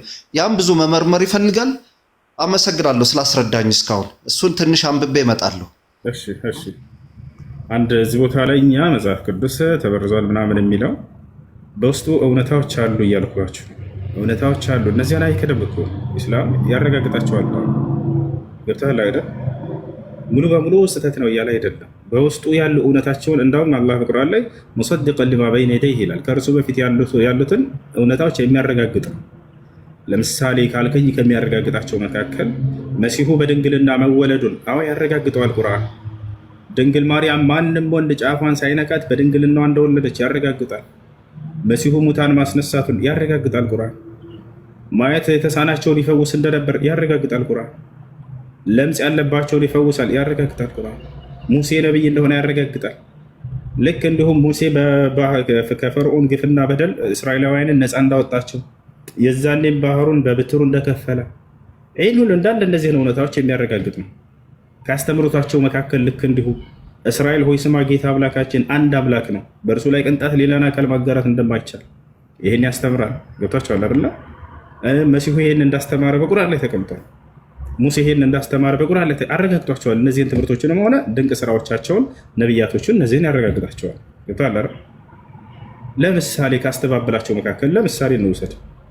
አሮን ነቢይ እንደሆነ ታውቃለህ አይደለ? ኦሪት ዘጸአት ምዕራፍ 7 ቁጥር 1 ላይ እግዚአብሔር ለሙሴ ምን አለው? ሙሴ ሆይ ተመልከት አለው፣ እኔ አንተን በፈርዖን ላይ አምላክ አድርጌሃለሁ። ከዚያስ ልክ እንዲሁ ደግሞ አሮንን ወንድምህን ነቢይ አድርጌልሃለሁ ይለዋል። ነቢይ ነው። ይሄ ነቢይ ላይ ኦሪት ዘጸአት ምዕራፍ 32 ከቁጥር 1 ጀምረህ ሄደህ ብታይ ጣዖት እንደሰራ ይገልጻል። ነቢይ ነው፣ አምላክ የመረጠው ነቢይ አድርጌዋለሁ ብሎ የመሰከረለት። ከዚያ ምን አደረገ? ከግብፅ በወጡ ጊዜ እስራኤላውያኖች የዛኔ ሙሴ ልክ አምላኩን ሊያናገር በሄደ ጊዜ ይሄ ሙሴ ከግብፅ ካስወጣን ምናምን ብለው አንተ ወይፈን ስራልን አሉት፣ ጥጃ። ከዛ እሺ አለና ምንም አላስተባበለም። ይሄ ባዕድ አምልኮ ነው፣ ተው ያን አንዱን አምላክ አምልኩ ምናምን አንድ አላላቸው ይገልጽልናል መጽሐፍ ቅዱስ። እንዳውም ምንድን ነው ያላቸው? አምጡ፣ እሺ ችግር የለውም ወርቅና ብራቸውን ሰብስባቸው አምጡ አላቸው። እነርሱም ወርቅና ብራ ሰብስበው ሰጡት ለአሮን። ተመልከቱ። ከዚያ ምን አደረገ? ይሄን አቀለጠውና ወይፈን ሰራላቸው። ከዚያ ምን አላቸው? እስራኤል ሆይ ስማ ከግብፅ ሀገር ያስወጣህ አምላክህ ይሄ ነው ብሎ ሰጣቸው ይላል። አስቡት፣ ነቢይ ሆኖ ጣዖት ሰርቶ ለህዝቦቹ ይሄ ነው አምላካቸው ብሎ ሲሰጣቸው፣ ይሄ ተበረዘ ቃል አምላክ አላህ ሱብሓነሁ ወተዓላ በቁርአን ላይ ይሄንን ታላቅ ነቢይ አጸዳው፣ አጠራው። በፍጹም ሃሩን ያን አላደረገም ማለት ተመልከቱ። ማነው ታዲያ? ሳሚሪ የሚባል ሰው ነው። ፈአضለሁም ሳሚሪ ሱራ ጣሃ ላይ ይሄን ሙሉ ታሪኩን ገለጸና በነቢያቶቹ ላይ ምን ያክል እንደዋሸ መጽሐፍ ቅዱስ ይገልጻል። ጌታች አላረ ነቢይ ሆኖ ጣዖት ሰርቶ ይሄ ነው አምላካችሁ ብሎ ሲሰጥ አስባችሁታል? ነቢያቶች በፍጹም ባዕድ አምልኮን አላስፈለጉም። በፍጹም ይሰዋታል እንጂ ማለት ነው አያደርጉትም። ባዕድ አምልኮ ሰርተው ይሄ ነው አምላክ አይሉም። አንዱ አምላክ ያንን አምላክ የሚሰብኩ ናቸው እነሱ ሁላቸው። ወኢነ ረበኩም ወለቀድ ቃለ ለሁም ሃሩኑ ሚን ቀብል አለ። ተመልከቱ፣ በእርግጥም ሃሩን ለነዚህ ሰዎች እንዲህ ብሏቸው ነበር፣ ያ ቀውሚ ኢነማ ፉቲንቱም ቢህ ወኢነ ረበኩም ራሕማን፣ ጌታችሁ እርሱ አዛኙ አንዱ አምላክ ብቻ ነው አላቸው ይለናል። ፈተቢዑኒ፣ እኔን ተከተሉኝ፣ ወአጢዑ አምሪ፣ ትእዛዜንም ተከተሉ አላቸዋል። ወደ አላህ ጠርቷቸዋል። ተው ይሄንን አትስሩ አታምልኩ ብሏቸዋል እያለ ነው መጽሐፍ ቅዱስ። ምን አለ? ራሱ ሃሩን ነው የሰራላቸው ያንን ጣዖት እያለ እየገለጸ ነው። አምላክ አላህ ሱብሓነሁ ወተዓላ በመጨረሻው ዘመን ነቢይ ላይ አወረደና አሁን ለምን እንደላካቸው ይገባቸዋል። አስተዋይ ከሆናቸው በነቢያቶቹ ላይ የሌለ ትምህርት አስተምረዋል ብሎ የዋሸውን ነገር ይሄንን ያጠሩና ያስተካክሉ ዘንድ ላካቸው። የሃሮንን ነብይነት ይክዳል ወይ? ላ በፍጹም አይክድም፣ ያጸድቃል። ኢስላም ሃሮን ነብይ ነው። አምላክ የመረጠው ነብይ ነው። ነገር ግን እነርሱ ያላስተማሩትን አስተምህሮ እነዚህ ስህተት ናቸው፣ ውሸት ናቸው፣ ተበርዘዋል እያለ ይገልጻቸዋል። ሌላ ልጨምርላቸው። ሰለሞን ሱለይማን ዓለይሂ ሰላም በጣም የሚገርም ታላቅ ነብይ ናቸው። እንግዲህ አላህ በቁርአን ላይ ሲገልጻቸው ንግስናንም ሰጥቷቸዋል። ልክ እንዲሁ ነብይነትንም ተችሯል። ከአባቱ ከዳዊት ያገኘው ነው። ይህ ንግስናንም ልክ እንዲሁ የተመረጠ ነው የተሾመ ነው። አምላክ አላህ ስብሐነሁ ወተዓላ ለሁሉም ነቢያት እድል ሰጥቷቸዋል። የፈለጋችሁትን ለምኑ ይልስጣችሁ አላቸው። ነቢያችን ሰለላሁ ዐለይሂ ወሰለም ሲናገሩ ምን አሉ? ማ ሚን ነቢይን ኢላ ወለሁ ደዕወቱን ሙስተጃባ አሉ። ማንም ነቢይ የለም ተቀባይነት ያለው አንድ ጸሎት የተሰጠ ቢሆን እንጂ አሉ። ከዚያ በኋላ ሱለይማን ዐለይሂ ሰላም ይሄን ምን ብሎ እንደለመነ በቁርአን ላይ ያስቀምጥልናል። ሱራ ሳድ ላይ ምን ይላል? ሰለሞን ቃለ ረቢ ሀብሊ ሙልከን ላ የንበጊ ሊአሐድን ሚን ባዕዲ፣ ጌታ ያላህ ሆይ ብሎ ለመነ ከእኔ በኋላ ለማንም የማይገባ የሆነን ስልጣን ስጠኝ አለ። በቃ ማንም ቢሆን እስከ ዓለም ፍጻሜ ድረስ ያላገኘው ስልጣን ለሱለይማን ተሰጥቷል። አንደኛ ዓለምን የመግዛትን ስልጣን ሰጠው አምላክ አላህ። ዓለምን ትገዛለህ አለው። በቃ ገብቷቸዋል። ሁለተኛ የሚታይ የማይታዩትን ነገር ይገዛ ነበር። ለምሳሌ ጅኖች በትእዛዙ ስር ነበሩ። ገብቷቸዋል። በትእዛዙ ስር ነበሩ፣ እንደፈለገ ያዛቸዋል። ሶስተኛ እንስሳቶች፣ አዋፋቶች ሁሉ እንዳለ በትእዛዙ ስር ነበሩ። ኑ ካላቸው ይመጣሉ። አራተኛ የሁላቸውንም የፍጥረት ቋንቋ ተሰጥቷል። ወዑሊምና መንጢቀ ጠይር አለ። የአዋፋትንም ቋንቋ ሳይቀር አምላክ ያላህ አሳውቆኛል አለ። ተመልከቱ፣ ይሄ ሁሉ ጸጋ ተሰጥቶት ምን ብሎት አንዱን አምላክን የሚሰብክ ነበር። አንዱን አምላክ ተገዙ እያለ የሚሰብክ ነበር። ቦታቸው አለ።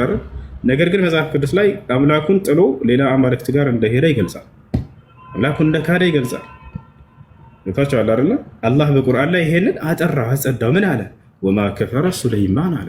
ሰለሞን ግን አልካደም፣ ውሸት ነው አለ። አልካደኝም እኔን አለ። እኔን ጥሎም ገሸሽ አላለም ወደ ሌላ። ቦታቸው አለ አይደል? ይሄን ይመስላል። ሌላም ምሳሌዎችን ልናነሳላችሁ እንችላለን። እነዚህን ሁሉ አላህ ስብሐነሁ ወተዓላ የእነዚህ ነቢያቶችን ክብር የነቢያቶችንም አስተምህሩ ምን እንደነበረ በክብር ገለጸላቸው። ይሄን በፍጹም ጣዖት አላስመለኩም፣ ልክ እንደሆነ እኔንም አልካዱም እያለ ገለጸላቸው። ገብቷቸዋል። እነዚህን ነቢይ ግን ጻድቅ መሆናቸውን ክዷል ወይ? ላ ጻድቅ ናቸው እያለ ነው የሚገልጸው። ገብቷቸዋል አይደል?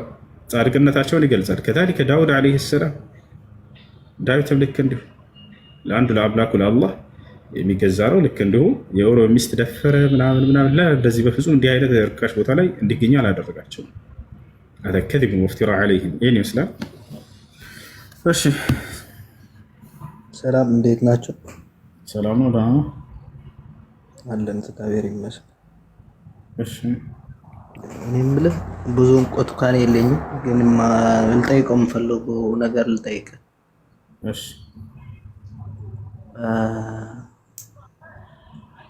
እስልምና የሚል ሃይማኖት ከመሐመድ የእናንተ ነቢይ መሐመድ በፊት ነበረ ወይ? ምንድን ነው? እስኪ ይቅርታ የቋንቋው ችግር አለብኝ፣ የአማርኛ ችግር የለውም፣ አብሽር።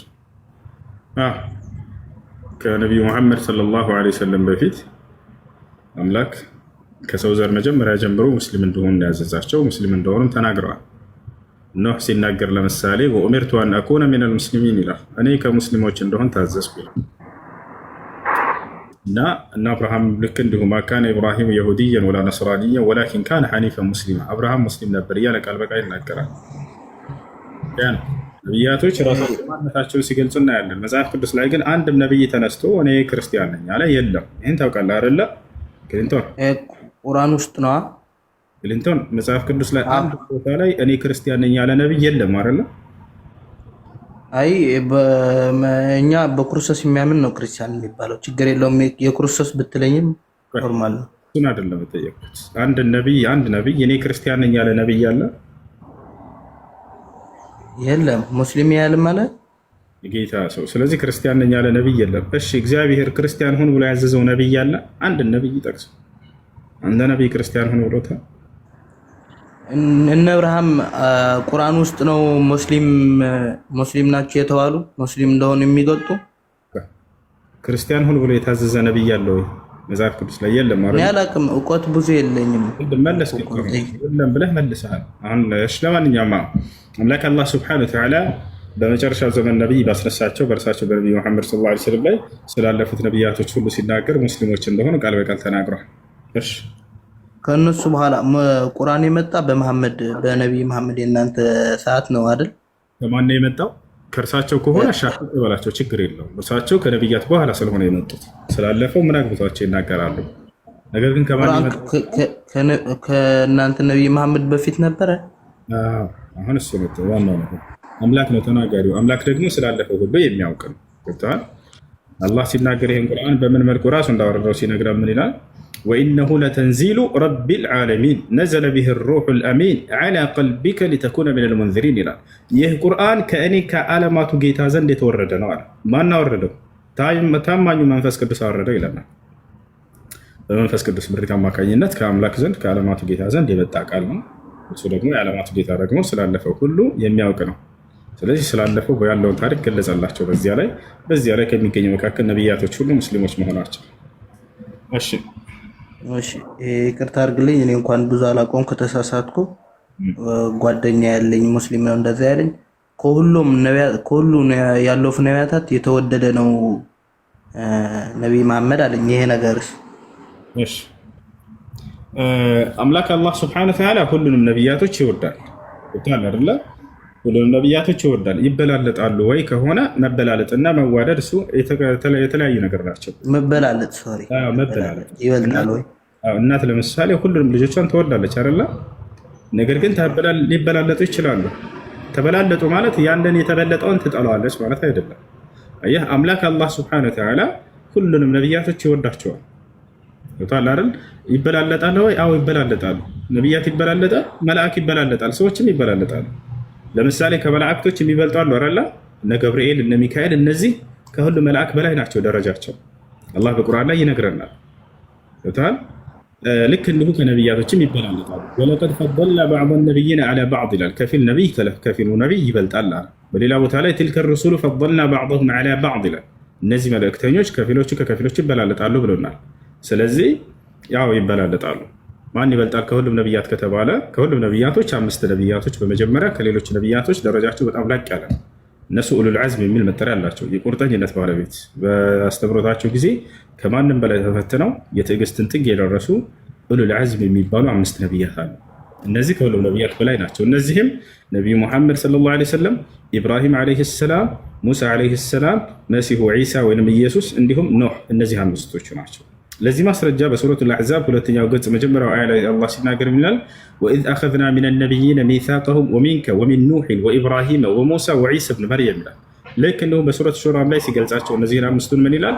ሸረዐ ለኩም ሚነ ዲን ማ ወሳ ቢሂ ኑሐን ወለዚ አውሐይና ኢለይከ ወማ ወሰይና ቢሂ ኢብራሂመ ወሙሳ ወዒሳ ይላል። እነዚህ 5ቱ ገብተዋል አይደል? ከ5ቱ ደግሞ ማን ይበልጣል ከተባለ አንደኛ ነቢዩ ሙሐመድ ሰለላሁ ዐለይሂ ወሰለም ናቸው። ለምን በለጡ ወደሚለው እንሄድ አይደል?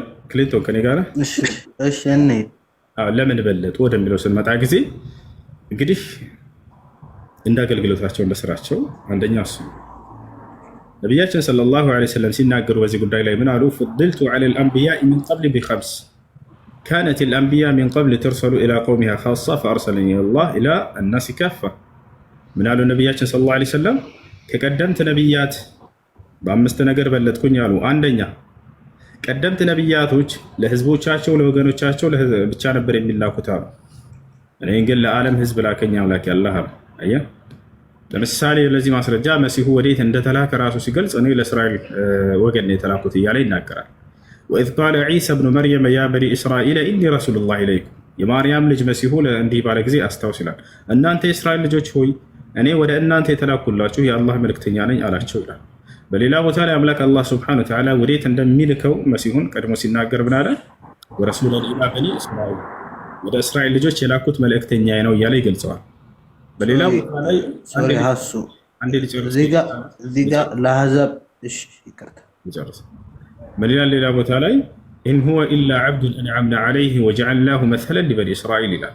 የማርያም ልጅ መሲሁ ጸጋዬን ከዋልኩባቸው አገልጋዮቼ መካከል አንዱ ነው፣ ለእስራኤል ልጆችም ተምሳሌት አድርጌ ልኬዋለሁኝ እያለ ይገልጽለታል። አየህ፣ ነቢዩ መሐመድ ሰለላሁ ዐለይሂ ወሰለም ሲገልጽ ምን አላቸው? ወማ አርሰልናከ ኢላ ረሕመተን ሊልዓለሚን ይላቸዋል። በሱረቱል አንቢያ የነቢያቶች ምዕራፍ የሚለው መጨረሻው ገጽ ላይ እኔ ለዓለማት ህዝነት አድርጌ ነው የላኩ ይላቸዋል።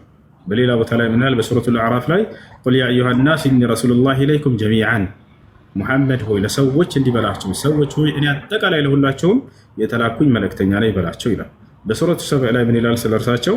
ወማ አርሰልናከ ኢላ ካፈተን ሊናስ፣ አጠቃላይ ለሰዎች ሁሉ ነው የላኩ እያለ ይገልጻቸዋል። ይህ ነው። ስለዚህ ለአንድ አካባቢ የተላከና ለዓለም የተላከ እኩል አይደለም፣ አገልግሎታቸውም እኩል አይደለም። እሺ፣ ከዚህ አንጻር ነቢ ሰለላሁ ዐለይሂ ወሰለም ካለፉት ከቀደሙት ነቢያቶች ይበልጣሉ። አይ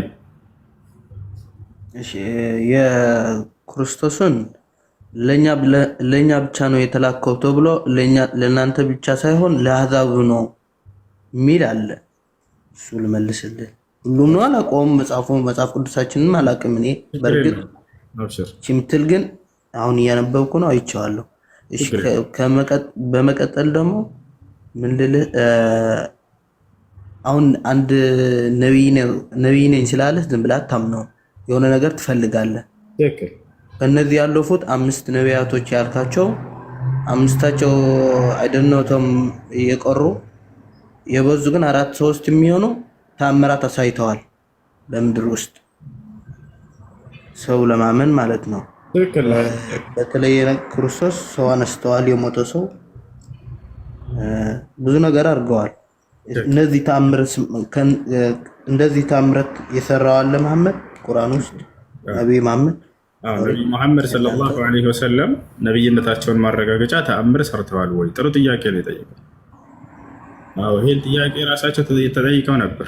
በዘመናቸው ነብይ ነኝ ብለው በተነሱ ጊዜ ኢንኩንተ ነብይን አሪና አያሏቸው። አንተ በእውነት የአምላክ ነብይ ከሆንክ ቀደምት ነብያት ተአምራትን ሰርተው አሳይተዋል። አንተም ሰርተህ እንድታሳየን እንሻለን እንፈልጋለን አሏቸው። ታዲያ ሰሩ ወይ? አዎ ፈአራሁም ሚን ሽቃቅ አልቀመር መረተይን የጨረቃን መከፈል አሳያቸው። ጨረቃን ታውቃለህ ወደ ሰማይ ያችን ያየ ከፍተው አሳያቸው። ለማነው ለሁለት ከፍለው አሳያቸው።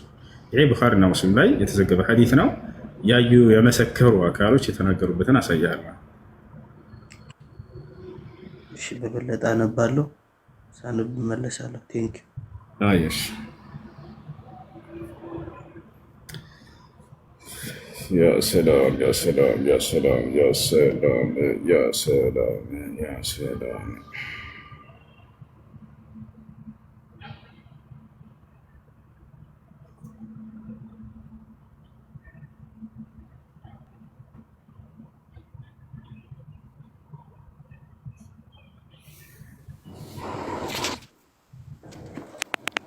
ሰላም አለይኩም ወሱ ወአለይኩም ሰላም ወራህመቱላሂ ወበረካቱ። አልሐምዱሊላህ ዛሬ ተሳካልኝ።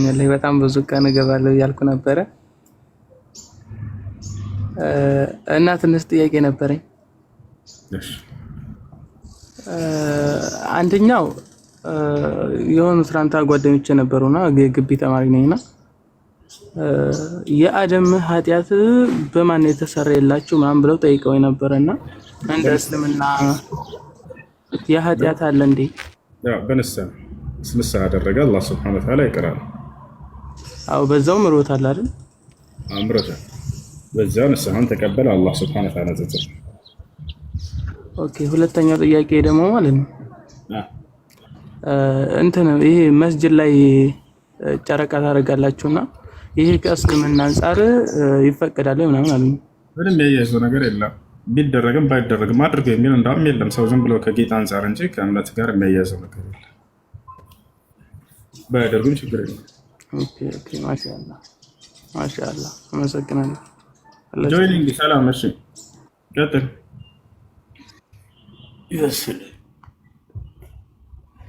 ይሰማል ጆይኒንግ? አቤት አዎ ይሰማል። እሺ ጥያቄ አለሽ? አዎ ጥያቄ አለኝ። እሺ ጥያቄ መሰለህ አንደኛ ለምሳሌ ሙስሊም ሰው ሲፈጠር ሙስሊም ሰላም አለይኩም ወይ ሌሎቻችሁ አንዴ ትጨርስ እሷ ቀጥል። ሰው ሲፈጠር ሙስሊም ነው ትላላችሁ አይደል? ሰማኛ። ሰላም አለይኩም አንዴ እሷ ትጨርስና ትቀጥላላችሁ። እሺ ቀጥል። እኔ ጥያቄ አለኝ። አንዴ ታገሰ ወንድማችን እያወራ ያኔ ስለ ኒካ ነበረና እዛ አገር ቤት እያለን አግብቼ ነበር የምኖረውና 2 ዓመት አብረን ኖረናል። ደህና ናችሁ? አሁን እንዴት ናችሁ? ትዳሩስ? ቀጥል። እሺ በቃ ይጨርስ። በቃ እሺ ታገሱ። እሺ ቀጥል።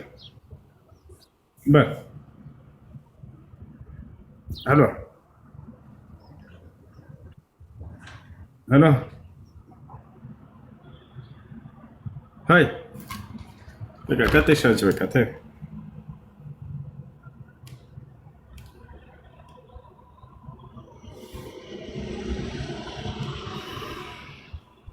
ጥያቄ አለ ቀጥልሽ። ታይ ብታገሳለህ። ታገስ። እሺ አሁን ቀጥይ። እሺ አንደኛ ጥያቄ ሰው ሲፈጠር ሙስሊም እና አግብተን እዛ ሁለት ዓመት ያክል አብረን ኖረናልና ያው በኑሮ ባለመመቻቸት ምክንያት ከዛ ከሀገር ቤት ትቻት ወደ ሰው ሀገር ተሰደድኩና ከዛ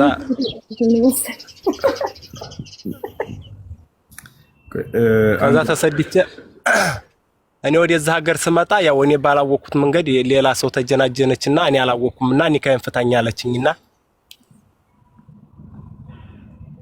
እሺ ጨረስክ? ይሄን ማድረግ ከዛ ኒካውን አወረድኩና እንዲያወረድኩኝ ከዛ ወዲያው ሰማሁኝ እኔ ማለት ነው ኒካውን እንዲያወረድ። እሺ ቆይ ልጨርስል። እሺ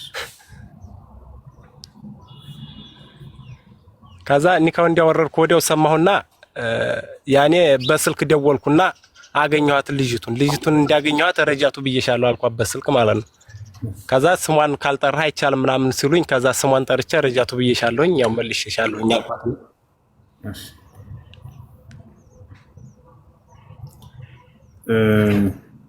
ኒካ አስራለች ከሌላ ሰው ጋር ከተፋታች በኋላ ወይንስ አላሰረች? ላ አልጨረስኩም። ከዛ እንደዚህ ብላ ኒካው እንትን 3 ወር ሳይሞላት እኔ በ2 ወሯ ነው ደውዬ እንደዛ አልኳትና ከዛ እንዲያልኳት ቤተሰቦቿ ዝም ብለው ሰጧት ማለት ነው። ገና ሂደዋ ሳልቅ ቡናውን ጨርሰው ሁሉንም ነገር ጨረሱና ከዛ ሂደውን ጠብቀው ዝም ብለው ዳሯት ማለት ነው። ይሄ አይቻልም ብለው በስልክ ማለት ነው። ይሄ እንዴት ይታያል የሚለው? እሺ አብራችሁ ህይወትን ጀምራችሁ በፊት ወይንስ በአየር ላይ ያለ ኒካህ ብቻ ነበር?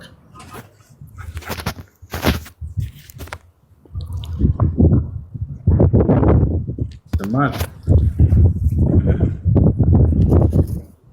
ወንድማችን ይሰማል?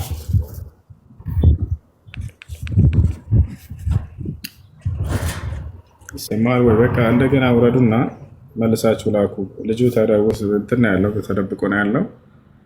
ወይ እንዳናዳምጠው ወይ እንዳንቀጥል። እሺ አሁን እንደገና መላክ ትችላላችሁ። እሺ አድሚኖች ካላችሁ አስገቧቸው።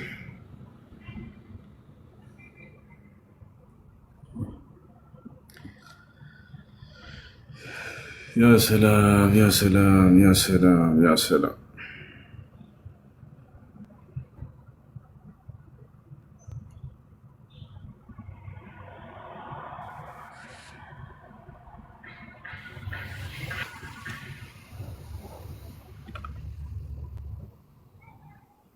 እሺ ጥያቄ አለ? ቀጥል።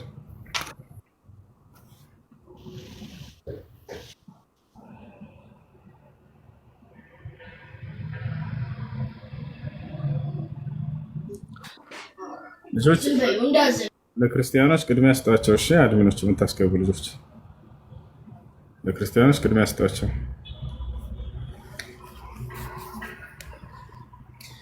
ያ ሰላም ያ ሰላም። እንዴት ናችሁ? ሰላም ነው? ሰላም ነው። ሰብለ እንዴት ነሽ? ደህና ናችሁ? አለን አለን አለሁ። ትላንትም ገብቼ ነበር። አዎ አስታውሳለሁ። ሰላም ነው። እንኳን አደረሳችሁ ለማለት ነው። ሌላ ምንም ጥያቄ የለኝም። እኔ እናመሰግናለን። ሹክራን። ኢድ ሙባረክ። እናመሰግናለን። ማሽ አያሽ። እሺ አማን።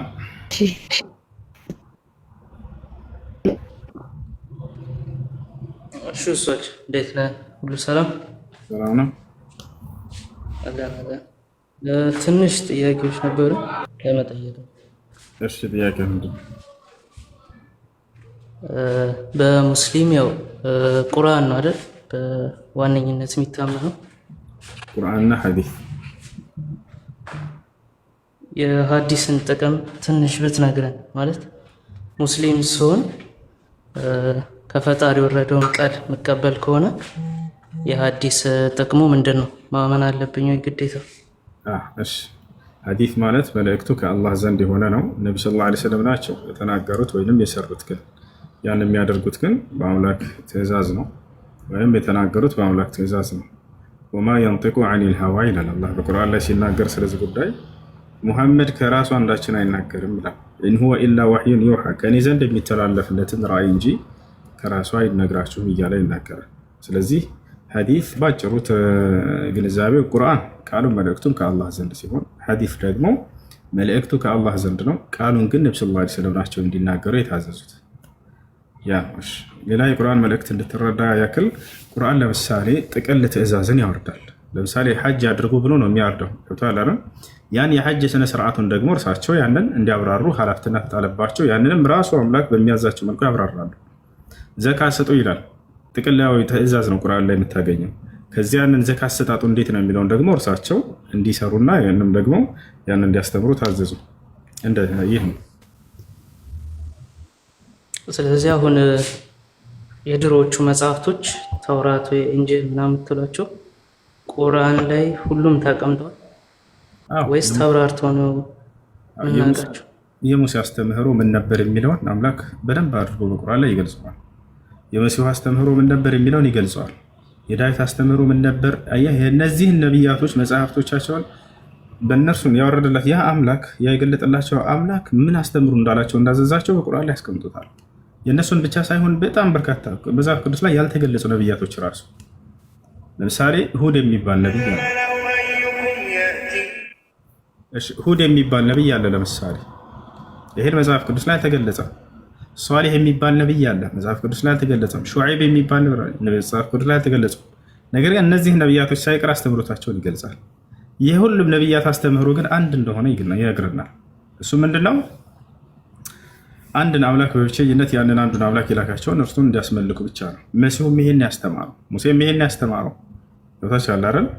ምን ይላል? ጥቅልል አድርጎ ሲናገር በሱረቱ ነሕል ላይ የሁሉንም ነቢያት አስተምህሮ ወለቀድ በዓትና ፊ ኩሊ ኡመቲን ረሱለን ይላል አን ዕቡዱላህ ወጅተኒቡ ጣጉት። ሙሐመድ ሆይ በእያንዳንዱ ትውልድ ላይ በእያንዳንዱ ህዝብ ላይ ነቢይን ልኬአለሁኝ ካለ በኋላ እነዚያም ነቢያቶች ሲያስተምሩ የነበረው አንድ አላህን በብቸኝነት ተገዙ፣ ከእርሱ ውጭ ያሉ ጣዖቶችን ራቁ የሚል ነበር አለ። በሌላ ቦታ ላይ ወኢን ሚን ኡመቲን ኢላ ኸላ ፊሃ ነዚር ይላል። ሙሐመድ ሆይ አንድም ትውልድ አላለፈችም ነቢይ ያገኛት ያለፈባት ቢሆን እንጂ ይለናል። ወለቀድ ምን ይላል በሱረቱ ከዛሊክ እያንዳንዳቸው በተናጠል እነዚህ ነቢያቶች ያስተማሩትን ሁሉ ይገልጽልናል። ወለቀድ አርሰልና ኑሐን ኢላ ቀውሚሂ ይላል። በእርግጥም ኖህን ወደ ህዝቦቹ ልኬዋለሁኝ። ፈቃለ እንዲህም አላቸው ያ ቀውሚ ዕቡዱላህ ህዝቦቼ ሆይ አንዱን አላህ በብቸኝነት ተገዙ፣ ማለኩም ሚን ኢላሂን ገይሩ ከእርሱ ውጭ ሌላ ማንም አምላክ የላቸውም አላቸው ይላል። አብርሃምም ልክ እንዲሁ ወኢብራሂመ ኢዝ ቃለ ሊቀውሚሂ ዕቡዱላህ ወተቁሁ ዛሊኩም ኸይሩን ለኩም ኢን ኩንቱም ተዕለሙን ኢነማ ተዕቡዱነ ሚን ዱኒላሂ አውሳነን ወተኽሉቁነ ኢፍካ ይላል። አብርሃም ለህዝቦቹ ምን አላቸው? ህዝቦቼ ሆይ አላህን በብቸኝነት ተገዙት፣ እርሱንም ብቻ ፍሩት፣ አስተዋይ ከሆናችሁ አዋቂዎች ከሆናችሁ ይህ ነው ለእናንተ የሚሻላችሁ አላቸው አለ። ከእርሱ ውጭ ያለ ባዕድ አምልኮን ሁሉ ያስጠነቅቃሉ። ከዚያ ቀጥሎ አብርሃም ምን አለ? ኢነማ ተዕቡዱነ ሚን ዱኒላሂ አውሳነን አለ። እነዚያ ከአላህ ውጭ የምታመልኳቸው ሁሉ ጣዖቶች ናቸው አለ። ወተኽሉቁነ ኢፍካ አላቸው። በራሳችሁ ጊዜ አምላክ ናችሁ ብላችሁ ፈጥራችኋቸው ነው አለ። የራሳቸው የሰው ፈጠራዎች ናቸው አለ። እነ ለዚነ ተዕቡዱነ ሚን ዱኒላሂ ላ የምሊኩነ ለኩም ሪዝቀን አለ። እነዚያ ከአላህ ውጭ የምትገዟቸው ሁሉ ሲሳይን አይለግሷቸውም፣ ሲሳይን የመለገስ አቅም የላቸውም። ፈብተጉ ዒንደላሂ ሪዝቀ ወዕቡዱሁ ወሽኩሩ ለሁ ኢለይሂ ቱርጀዑን አለ። ሲሳይን ስትፈልጉ ከእርሱ ከአንዱ አምላክ ከአላህ ብቻ ፈልጉ፣ እርሱንም ብቻ ተገዙት እያላዘዛ እርሱንም ብቻ ስለዋለላችሁ ጸጋ መስክኑ፣ በምትሞቱም ጊዜ ወደ እርሱ ናቸው የምትመለሱት አለ። ሙሴም ይሄን ያስተማሩ ኢነማ ኢላሁኩም ላህ ላ ኢላሃ ኢላሁ ወሲዐ ኩለ ሸይን ዒልማ ይላል። ሙሴ ለህዝቦቹ ምን አላቸው? ህዝቦቼ ሆይ አምላካቸው እርሱ አንዱ አላህ ብቻ ነው፣ ከእርሱ በስተቀር ሌላ ማንም አምላክ የላቸውም አላቸው። መሲሁም በጊዜው ሲያስተምር ጊዜ ይሄን ያስተማረው መሲሁ ምን አለ? ወቃለ ልመሲሁ ይላል። መሲሁ ወይንም ክርስቶስ እንዲህ አለ ለህዝቦች ያ ቀውም ዕቡዱላህ ማለኩም ሚን ኢላህ፣ ህዝቦቼ ሆይ አንድ አላህን በብቸኝነት ተገዙ። ወቃለ ልመሲህ ያ በኒ እስራኤል ዕቡዱላህ ረቢ ወረበኩም አለ። እናንተ የእስራኤል ልጆች ሆይ አላቸው መሲሁ የእኔንም የእናንተንም ጌታ የሆነውን አላህን በብቸኝነት ተገዙ። ከዛ መሲሁ በቀጣዩ ዓለም ማን ገነት ይገባል ማን ገሃነም ይገባል የሚለውንም እጥር አድርጎ እዚሁ ላይ ተናገረ። ምን አለ? እነሁ መን ዩሽሪክ ቢላህ ፈቀድ ሐረመ አላሁ ዐለይሂ አልጀና አለ። እነሆ በአላህ ላይ ሌላን አካል ያጋራ ያመለከ ሰው አላህ ገነትን በእርሱ ላይ እርም አድርጎበታል አለ። ወመእዋሁ ናር መመለሻው ገሃነም እሳት ነች አለ። እና ይህ ነው። እሺ ቀጣይ መጠይቅ ቁርአን እንግዲህ ሐዲሶች ስንት ናቸው ማለት ብዛታቸው ይታወቃል ወይ? ኦኬ እንግዲህ ሐዲስ ሳሂህ ምናምን صحيح የሆኑ የነብዩ ሰለላሁ ዐለይሂ ወሰለም ሐዲሶች ናቸው። እነሱ صحيح የሆኑ ከእርሳቸው የመጡ መሆናቸው የተረጋገጡ የሆኑ ሐዲሶች ናቸው። ኩቱብ ሲታ አለ፣ ስድስቶቹ መጽሐፍቶች ቡኻሪ አለ፣ ሙስሊም አለ፣ ነሳኢ፣ ትርሚዚ፣ ኢብኑ ማጃህ እነዚህ አሉ። እሺ ኦኬ ሁሉም ማመን ይጠበቅብሃል ማለት ነው። ከአምላክ ዘንድ በመጣ መልእክት ማመን ግድ ነው። አላህ በቁርአን ይላል ፈአሚኑ ቢላሂ ወረሱሊሂ ወኑር ለዚ አንዘልና ይላል። በእኔ በአላህ እመኑ በላኩላችሁ መልእክተኛና ነቢይም እንዲሁ ነቢይነቱን እመኑ ካለ በኋላ በእርሱ ላይ ባወረድኩትን ብርሃን እመኑ ይለናል። በእርሱ ላይ ያወረደው ህግና ስርዓት በዚያ ማመን ግዴታ ነው። አምላክ በነቢያቶቹ ላይ ያወረደውን ማመን ግድ ይላል። አንዱን አመኛ አንዱን እጥላለሁኝ አይባልም። ሁሉንም አምነን እንቀበላለን። ሐዲስ ቅድም እንደገለጽኩልህ የሐዲስ እንደገለጽኩልህ ምንድነው አምላክ በቁርአን የሚያዛቸው ትእዛዞች ያሉ ጥቅል ትእዛዞች እነዚያን አብራርቶ የሚገልጽ የሆነ ሐዲስ ያ ነው። ለምሳሌ ሶላት ስገዱ ብላ ያዘናል ቁርአን። እንዴት መስገድ እንዳለብን ደግሞ በሐዲስ ላይ ተገልጿል። ያ ነው አንዱ ሌላውን ያብራራል ይገልጻል። ወነዘልና ዐለይሂ ወኑነዝል በይነ الناس ይላል። ይህን ቁርአን ወነዘልና ዐለይከ الذክረ ለቱበይነ للناس ዳንተ ይህን ቁርአን አወረድኩልህ ነው።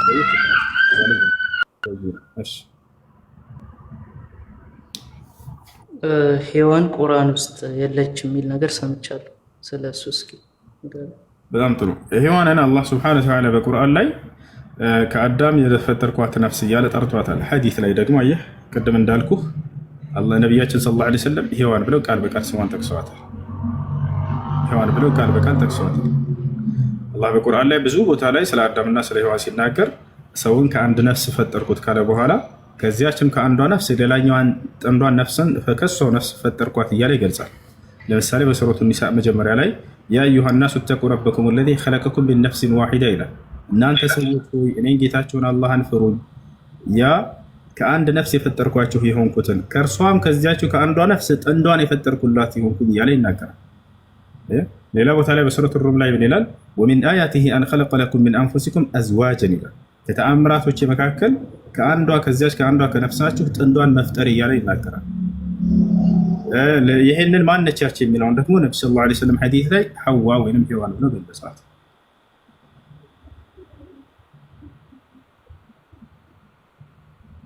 ስለዚህ ለእንደሱ አይነት ማብራሪያዎች ሐዲስን ትጠቀማላችሁ ማለት ነው።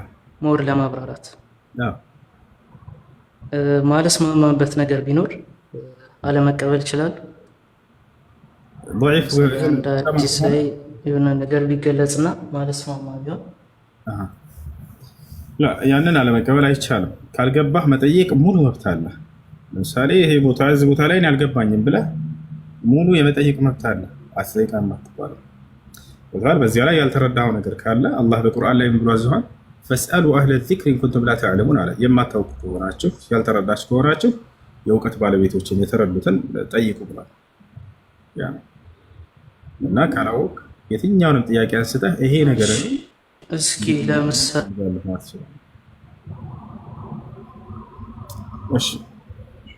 በቃ እድል ይሰጠኝ ደግሞ ለእኛም እድል ስጡንና ጥያቄ አለንና ለእኛም እድል ስጡ። እሺ አማን በቃ አንድ እድል ልስጥህና ለሌሎቹ ደግሞ እንዲጠይቁ። እሺ አንድ ሐዲስ እስኪ ሙስናድ አህመድ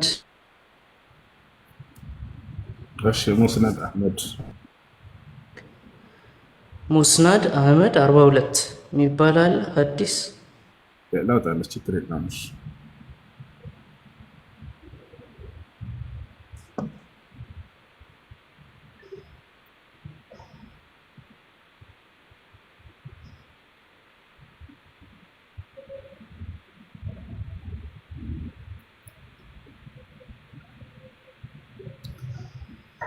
እሺ ሙስነድ አሕመድ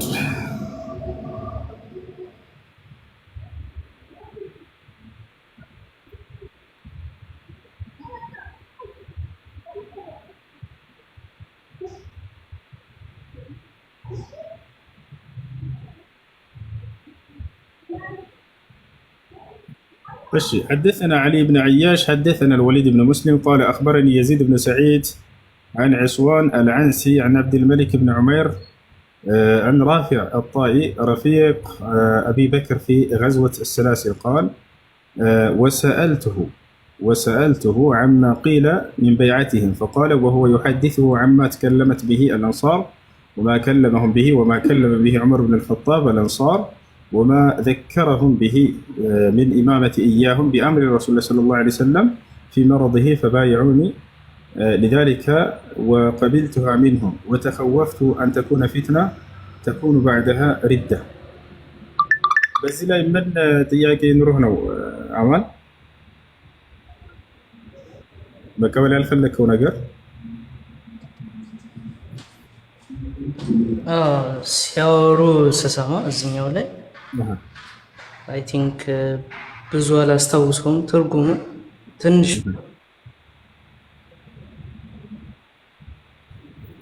ብትረጉሙ ድምጽ ተቋርጠው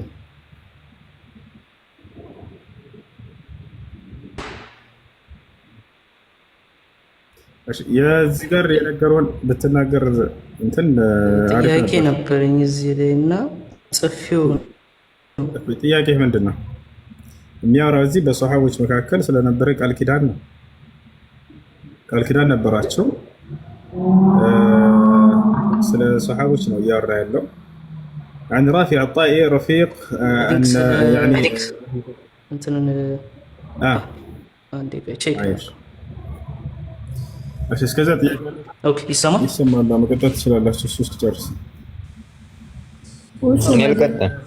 ስለ ጨርቅና በወሲብ ደሳለኝ ቀስበል ቆይ አንዴ ጨርስ ምን አልከኝ አማን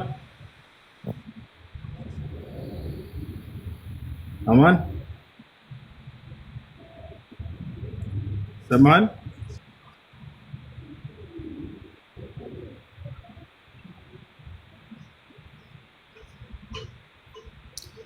አማን አለ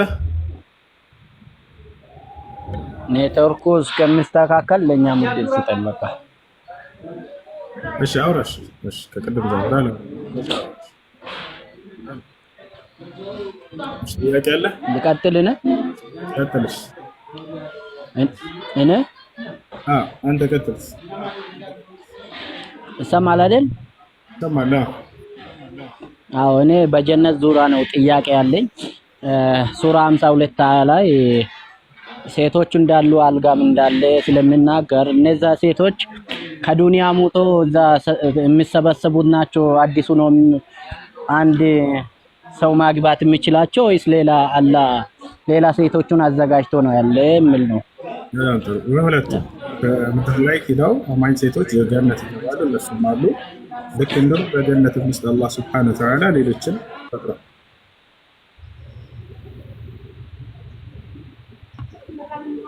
ኦኬ ከዚህ ሞቶ የሚሰበሰቡት በስጋ ነው በነፍስ ነው እዛ ጀነት የሚገቡት በጣም ጥሩ ሌላ ማንነት አላህ Subhanahu Wa Ta'ala ይሄ ምድር ላይ ያለችው እቺ ጊዜያዊ ደካማ የሆነችው ማንነትን በዚህች አይደለም ጀነት የምንገባው የዛኔ ብርሃናማ ማንነት እንደሆነ ሁሉ ይገልጽልናል አላህ በቁርአን ላይ ሲናገር ምን ይላል وجوه يومئذ ناظرة إلى ربها ناظرة ይላል ፊቶችም የዛኔ ያበራሉ ወደ ጌታቸውም ይመለከታሉ አለ አብሬ የሆነ ማንነት ነው ይሄ ምድራዊ ስጋ ደግሞ እንደዛ አይደለች ወጣል ይሄ ምድራዊ ስጋ ጊዜያዊ ነች ጠፊ ነች ትደክማለች ትታመማለች ትዘልፋለች ያ እንደዛ አይደለም ለዘላለም ጸንቶ የሚቆይ ብርሃናማ የሆነ ማንነት ነው ብርሃኑ ምን ያክል ነው የሚለውን ሐዲስ ላይ ነብዩ ሰለላሁ ዐለይሂ ወሰለም ሲገልጹት የአንድ የገነት ሰው ፊት ሲገለጽ قال النبي صلى الله عليه وسلم لو أن حور العين اطلعت على أهل الأرض لأضاءت ما بين السماء والأرض قالوا عند جنة سو كسماي بك بالزاري مدر لا يعلم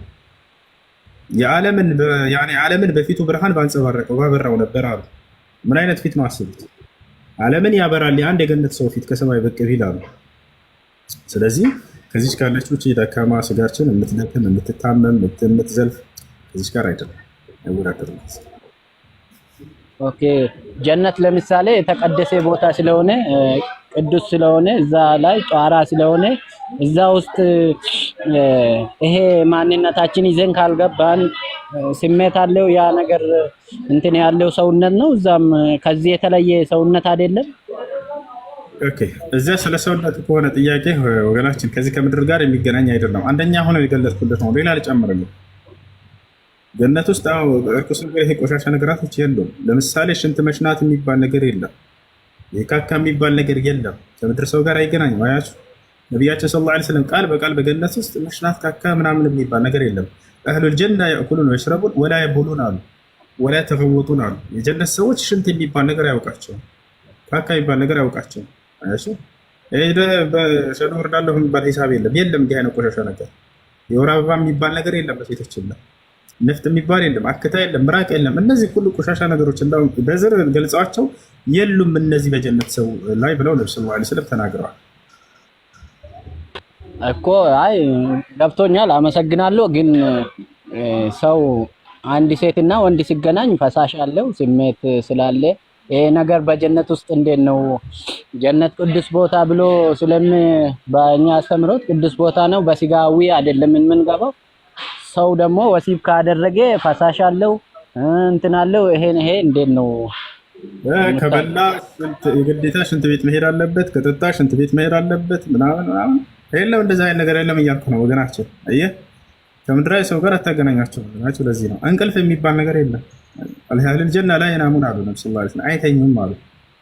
ምድር ላይ ካልተኛ የማይሆን ነገር የለም አይደል? በዛ እንቅልፍ የሚባል ነገር የለም። እንቅልፍ የሚባል ነገር የለም። እንዲህ አይነት ቆሻሻ ነገራቶች የሉም በገነት ውስጥ። ኦኬ በዛ ያለው ባልና ሚስት ግንኙነት መሀል በጀነት ውስጥ እንትን ነገር የለውም ማለት ነው? ፈሳሽ ነገር ወይስ በቃ እሱን ጧራን ነገር ሊያበላሽ የሚችል ስሜት የለውም ማለት ነው ያ ግንኙነቱ? ጧራን ነገር ሊያበላሽ የሚችል ማንኛውም ነገር የለም። ወለኩም ፊሃ አዝዋጅ ሙጠሐረቱ ለእናንተ በእርሷ ውስጥ ጣሃራ የሆኑ የተነጹ የሆኑ ሚስቶች አሏችሁ እያለ ይናገራል። እንዲህ አይነት ቆሻሻ ነገራቶች የሉም በገነት ውስጥ። ኦኬ አመሰግናለሁ። ጥያቄም ይሄ ነበረ። እንደ ወገናችን በቃ ሌላ አካል ከሆነ እንዴት ነው ሴክስ እና ማግባት እንዴት አስፈለገ? አዲስ ህይወት ከዚህ ለየት የሚል አሁን ሰው እዚህ ይጋባል፣ ይዋለዳል፣ ሴክስም ያደርጋል። እንዴት ነው በዚህ ተመሳሳይ ደግሞ ጀነት ውስጥ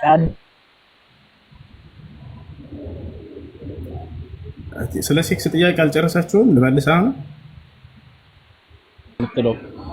መልስ። እሺ በጣም ጥሩ። ባል ከሚስቱ ጋር መገናኘቱ ኃጢአት ነው አይደለም?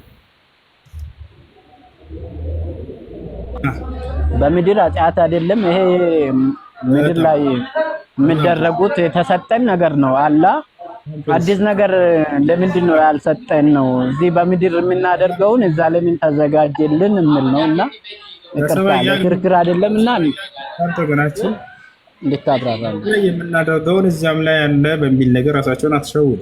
እንደዚያ ከሆነ ልጠይቅህ ነው። እሺ ምድር ላይ ያለ ነገር እዛም አለ ካልከኝ ምድር ላይ ሽንት ቤት ትወርዳለህ አትወርድም? አንተ ትወርዳለህ አይደል? አቤት ሽንት ቤት ትሄዳለህ አትሄድም? አንተ ምድር ላይ ተበላህ ከጠጣህ በኋላ የት እዚህ ወደ ሽንት ቤት ትወርዳለህ አትወርድም? አዎ ትወርዳለህ። ጌታ በገነት ውስጥ የለም ይሄ። እሺ ምድር ላይ እዚህ ምራቅ አክታ ነፍጥ ምናምን አለ የለህም? አለ እዚህ ምድራዊና ጀነት እንዴት ይገናኛል ነው? እኔ አሁን ይሄ በገነት እንዲህ አይነት ሰው አይደለም። አሁን ግብረ ስጋ ግንኙነት ከሆነ ይሄ ነገር ኃጢአት እስካልሆነ ድረስ አምላክ በምድር ላይ የደነገገው ነገር ነው አይደለ? ይሄ ነገር ኃጢአት ከሆነ አይኖርም። በሰማይ ላይ ማንኛውም ኃጢአት ነገር ብትጠይቅ አይሰጥህም። የለም። ለምሳሌ ሰው መግደል ብትፈልግ ትሰጣለህ? በሰማይ ላይ አትሰጥም፣ ኃጢአት ነውና።